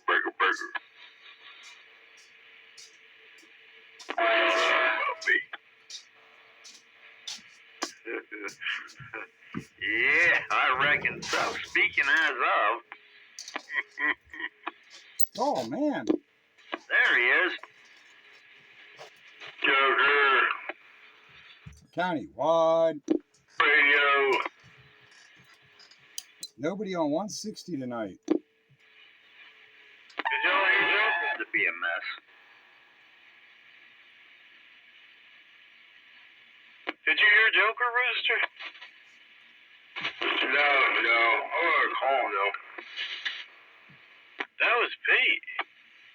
Now, what does Ken Takers begin with a K or a C? You ought to ask the master. I believe it's C, but you can ask Pete. Because that's his head title. It does begin with a C. CP. All right. KP just sounds better, but anyhow, CP, yeah. KP sounds better. Ken Tanker's Pete Show right here on 27115. How did I get to take over with that? KP, yeah, that sounds You're trying to reach is not available. At the tone, please record your message. When you have finished recording, you may hang up. What? We're sorry. The number you have reached is no longer in service. Please check the number and dial again. That was Joker. The number you have dialed has been disconnected. Please do not. I forget how to do that. Remember the letter I for number 1 and the letter O for number 0. And there's no Q on the original dial phones. No Q? There's no Q and there was no Z. Oh, wow. Yeah, man. Please deposit 10 cents for the next 3 minutes. The good old days. We're sorry. Your 3 minutes has ended. I called her a Joker, no answer. That lady, man, she was there. Well, 3 minutes seemed like it was a little longer back then anyway. But still, a dime for only 3 more minutes? Well, that was for local calls. Long distance calls gone. Please deposit 3/4 for the next 3 minutes. Yeah, you be there with a pocket full of change. Oh, I remember the days, man. Pocket full of change, getting a phone booth, making a long distance call. You spent a good 30 seconds just dumping quarters into the phone. I just got paid. I got me a pocket full of change. But then if you were out somewhere and you were driving from, say I was driving from here to the naval base or something, and I would have let my parents know that I made it, I'd make a collect call to my parents and they would decline the charges. But they knew that I made it. Suppose you was having an emergency thing. I don't even know what that means. Emergency. Well, then I would. You're on the line with the operator, and they can hear you if you spoke. But I got a collect call from Pete from Norfolk, Virginia. Will you accept the charges? If I don't say anything, they say no, because then they know I made it, and I don't have to pay for the phone call. God, he is thrifty, isn't he? He was saving a dime. We used to always do that stuff back then. Oh, yeah. Yeah, you make a collect call, and then they know not to accept the charges because you're just letting them know you made it. It's like the day you ask the kids what's Yellow Pages, they're like, I don't know. They don't know what no Yellow Pages is. Nope.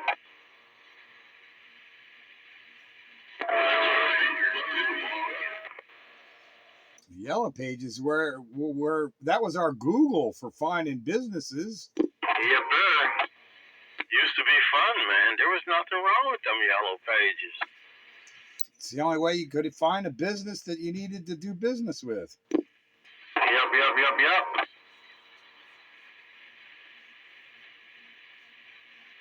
Yeah, we used to call the operator and say we lost our dime, and she would send us another dime in the mail. I actually got a check once like that, a 10-cent check, and I think it cost 13-cent stamp to mail it to me. I kept that check for years. I don't know whatever happened to it, but I had a check from Ma Bell for 10 cents. I cashed it. Yeah, that check could have been drawing interest if it was money, man.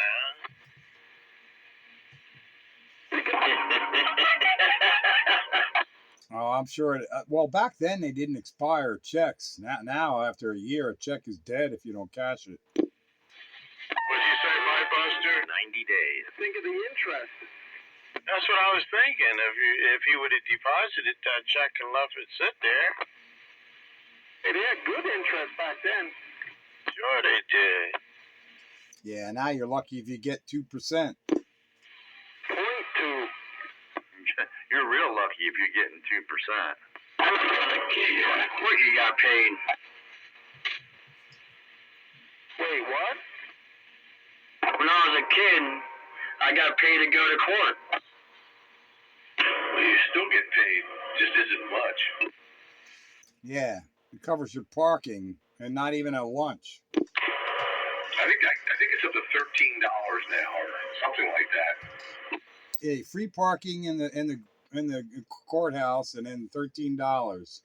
Whoopee! Yeah, your jury duty stiffened. Guilty as charged. Yes, I'm pro cop. That's all you got to say, and you're out. Now you guys do say what? I'm a big believer in law enforcement. Say what? That's right. I'm a big believer in law and order. They say he's guilty. Amen. Guilty as charged. Yeah. That's the $29.95, JR. Yes, it is. Yeah, the old $29.95. There's power in the radio? What was that, Rooster? You just using that power in the radio there, JR? No, I got the little helper on. That little two-pill? No, the one that's in the radio. That is a two-pill. You know, that basically answers this question. The power in the radio. He doesn't have a two-pill radio. They MOSFET, not a 2-pill. Oh, what is it? One of those 4 MOSFETs? 4 MOSFET. There you go. Used to be 22290s. I would rather have that. Oh well, but they don't do them anymore, I guess. That's what mine is, 22290s. Drives out. Yeah, the MOSFET took over the market. Those are cheap. They work though. Yeah, for a while until, they're more sensitive to stuff. Yeah, they worked until they don't. They work until they go boop. Boop. All of new radios, after 4 years, they blow up. Dude, 4 years? What the heck? Why is my reader going down low? Now I found out it was hot. It's overheating. Did you turn it off and let it cool off? I left it on. The fans in there cooled it off eventually. Wait, what?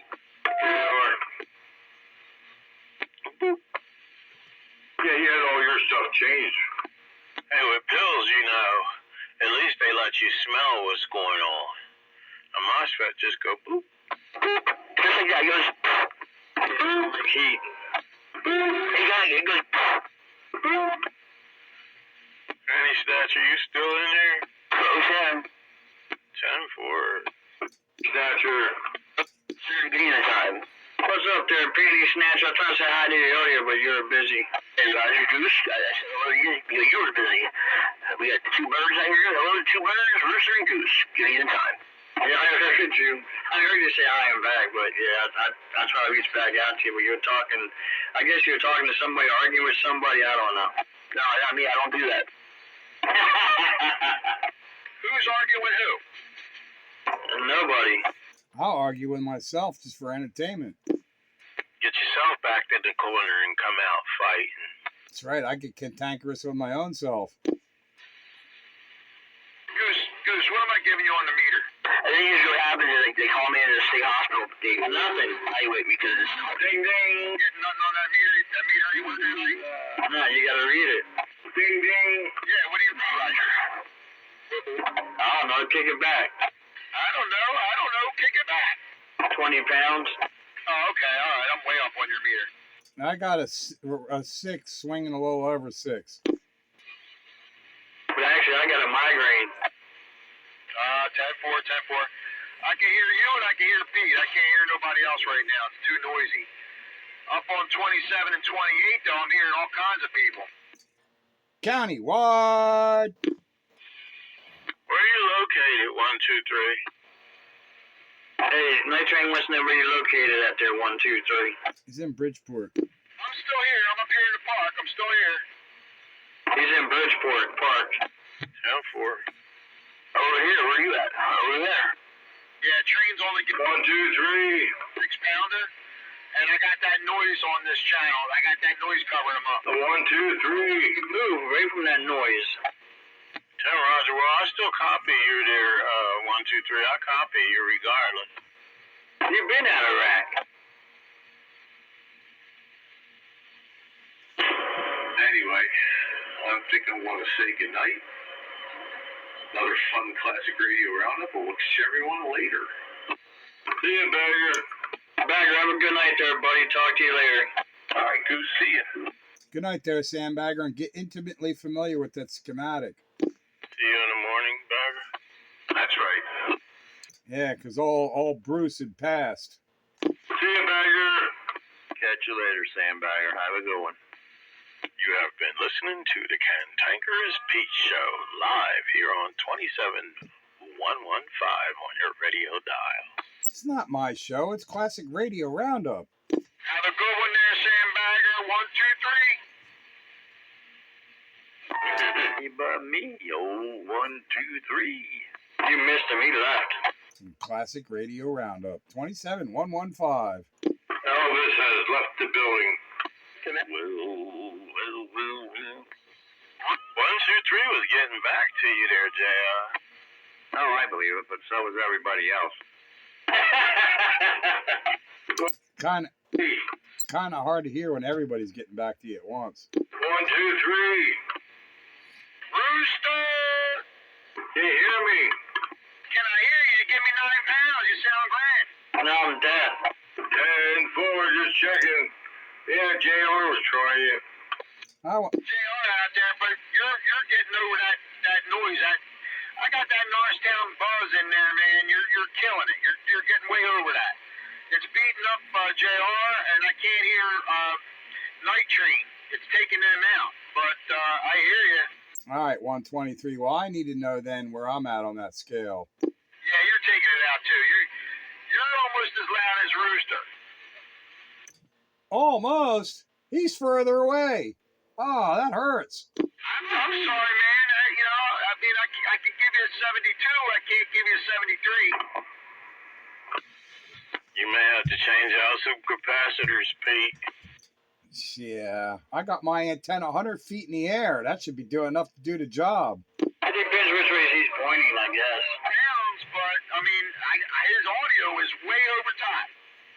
That's all right. I'm just using this antique flea market junk. It's life. What radio did you run for Classic Radio Roundup tonight, Pete? Yeah, I guess he's got that special audio going on with that $29.95.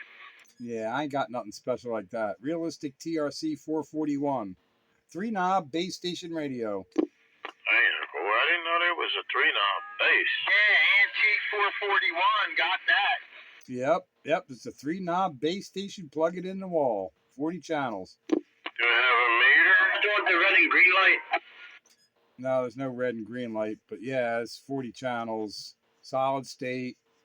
Made in 1983. 3 knobs, base station, plug it in a wall, TRC 441. Okay, I know which one that is.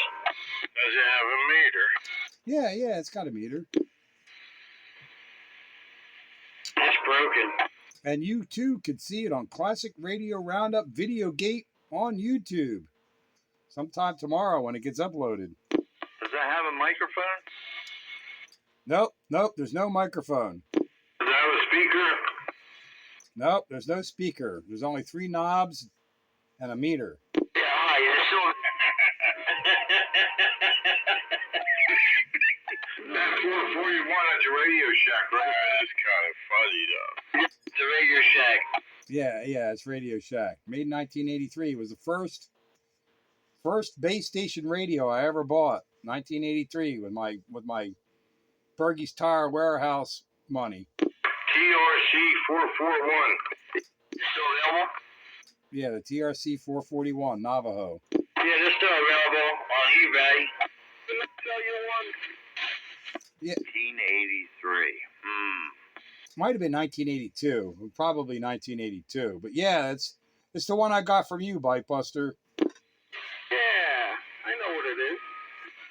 Yeah, that's what I'm on tonight. I'm on that radio. I thought you got it new. Out there, give me £1. I didn't get this particular one new. I got this one from Bite Buster.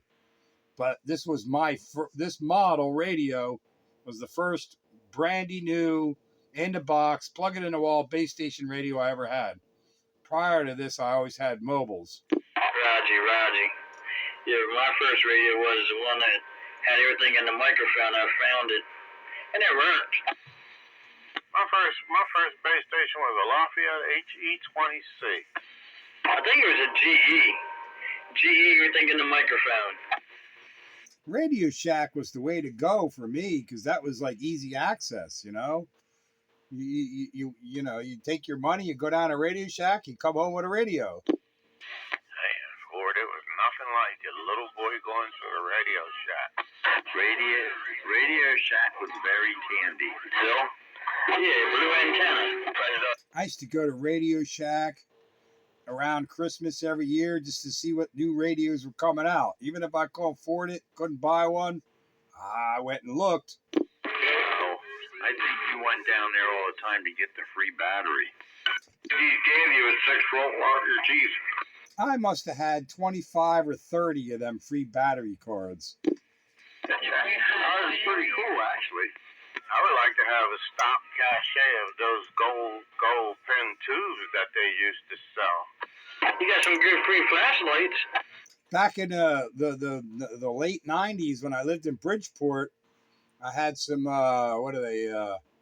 6LQ6s, Radio Shack, realistic, lifetime, said lifetime warranty right on the tube. I took up to the Radio Shack in King of Prussia.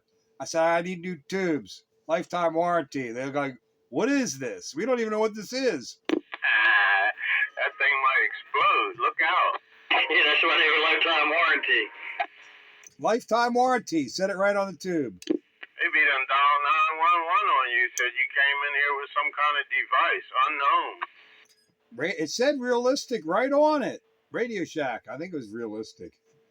6LQ6s, lifetime warranty. Took them in a Radio Shack. I said, I need new tubes. New what? They didn't get you one? No, because they didn't know what the hell they were looking at. Until I look it up in a damn book. Nah, they don't know what a tube is. 6JE6s, 6LQ6s, yeah.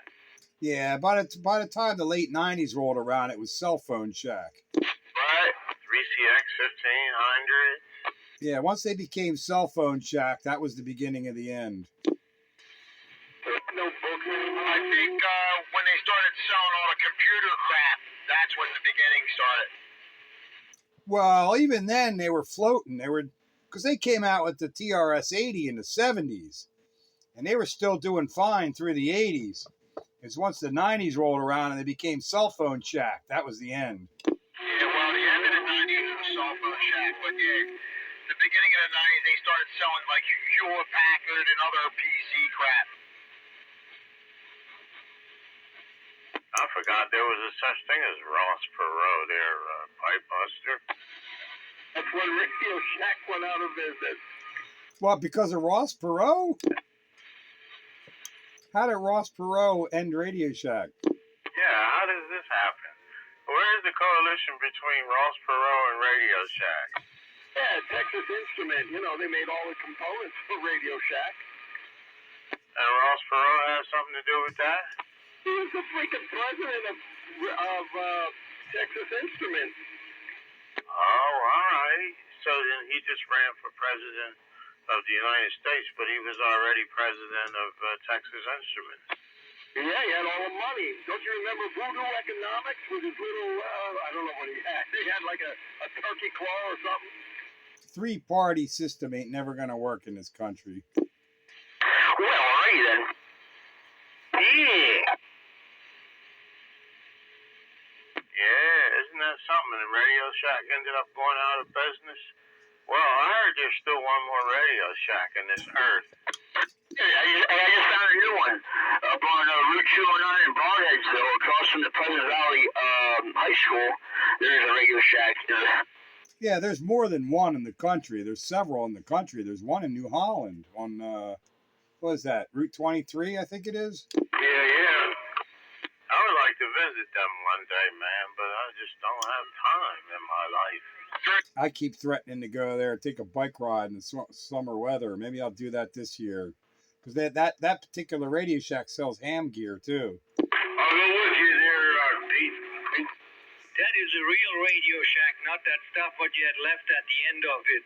There's really radios, ham gear, anything, antenna. Rooster, we gonna take a ride this summer then? We gonna go up there? Scared a patron half to death. Rooster, come. JR could lead the pack.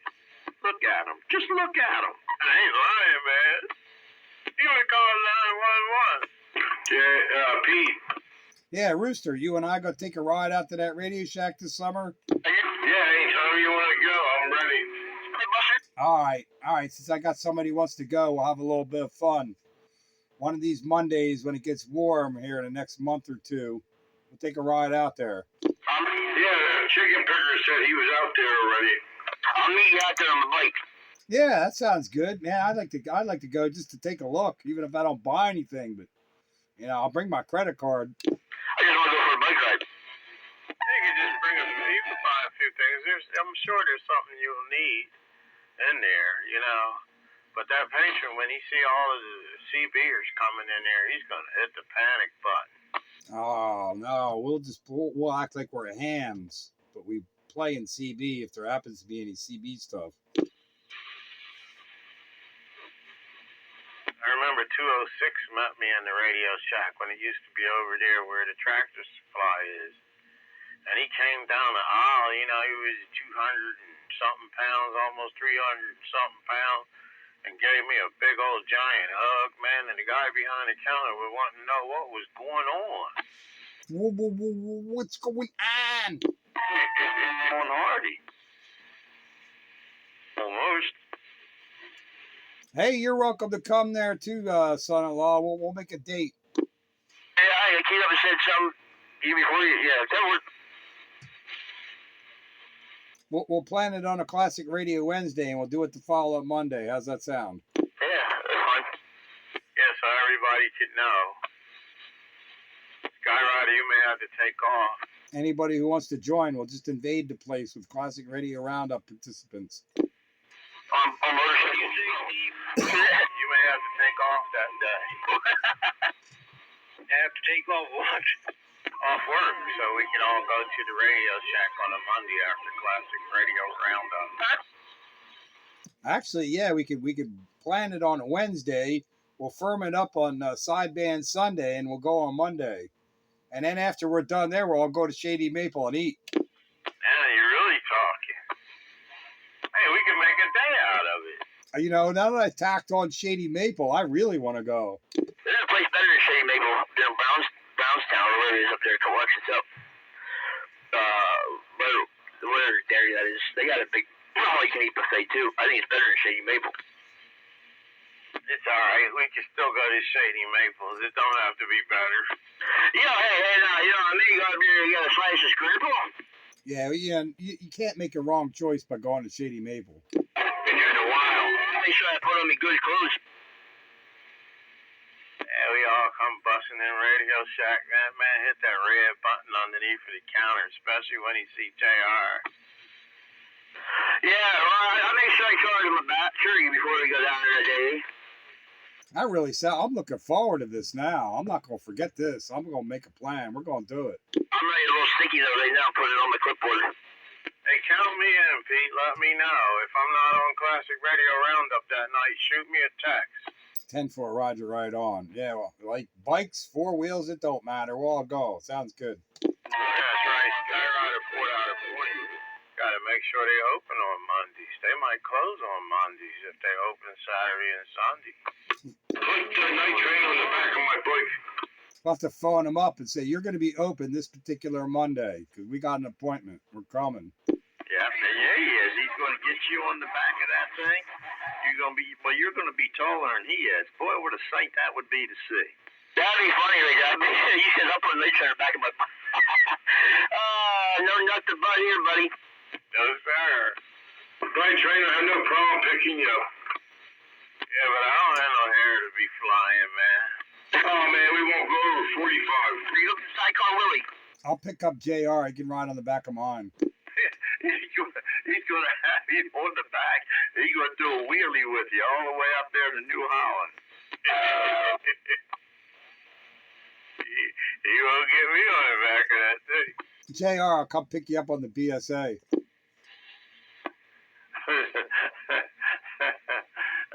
No, that's okay. I'll take the R up.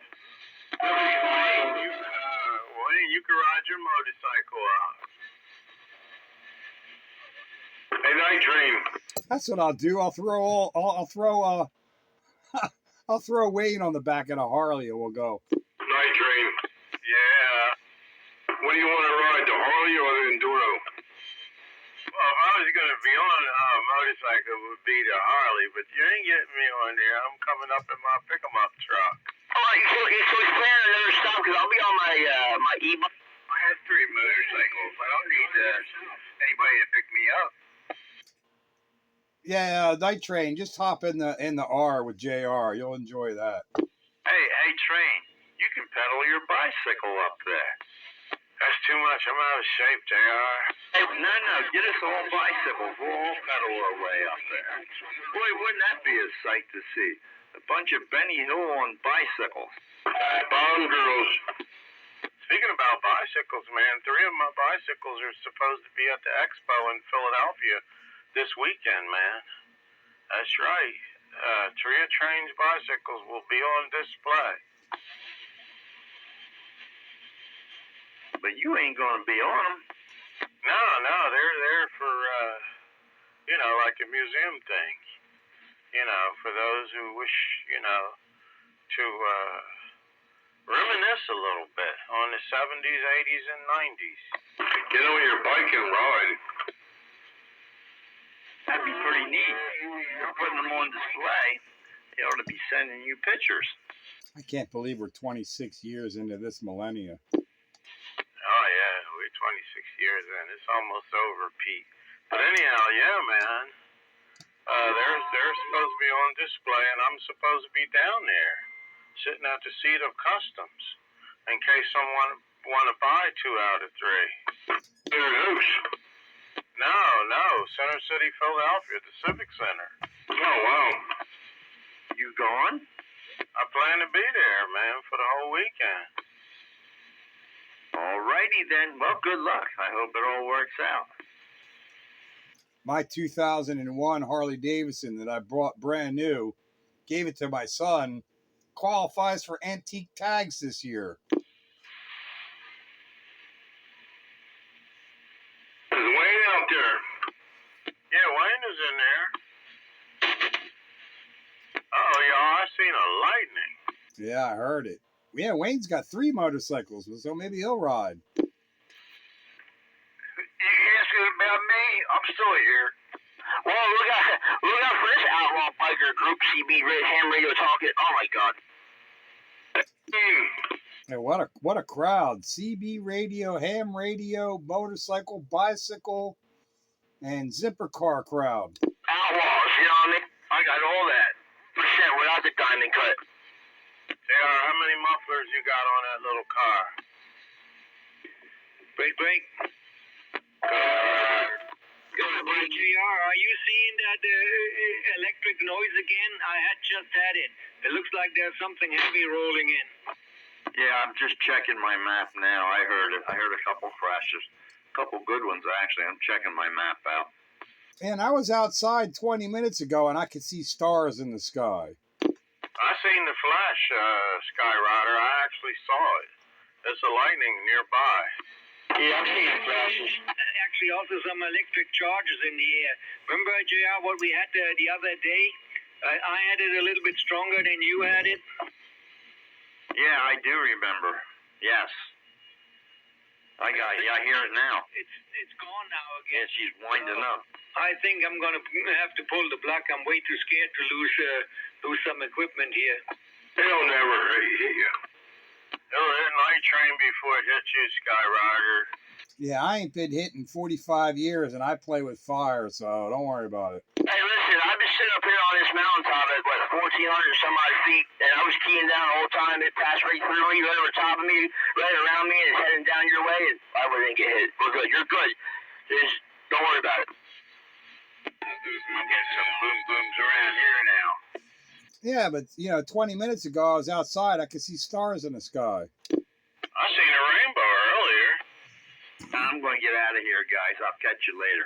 73. Oh, JR, 10-7. Yeah, I'm gonna pull the plug. Keep talking on your bit. Yeah, I'm right behind you there, JR, just because of the time factor. So thanks for everybody's participation on Classic Radio Roundup.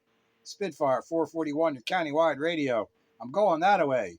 Check out the YouTube, you know where. Tomorrow I'll upload it countywide. 7-3 all. Thanks for the fun. Radio. 73, y'all. We got an electric storm in the area. This old train got to disappear. Electric blues. Show you right, all around the world. See you later, bye. Don't worry about nothing. If you run enough power, right at the tip of your antenna, it will push the lightning away from you. So you're all right. You're good. What? Hey, Rooster, you're still booming in here. Oh, yeah, 1, 2, 3, I hear you good. What am I giving you on your meter? Come back. Yeah, Rooster, what am I giving you on the meter? Come on. About 1 1/4. A little over a pound. I was just talking to Wingnut down in Audubon, New Jersey. Mobile to mobile. I was giving him a pound, too.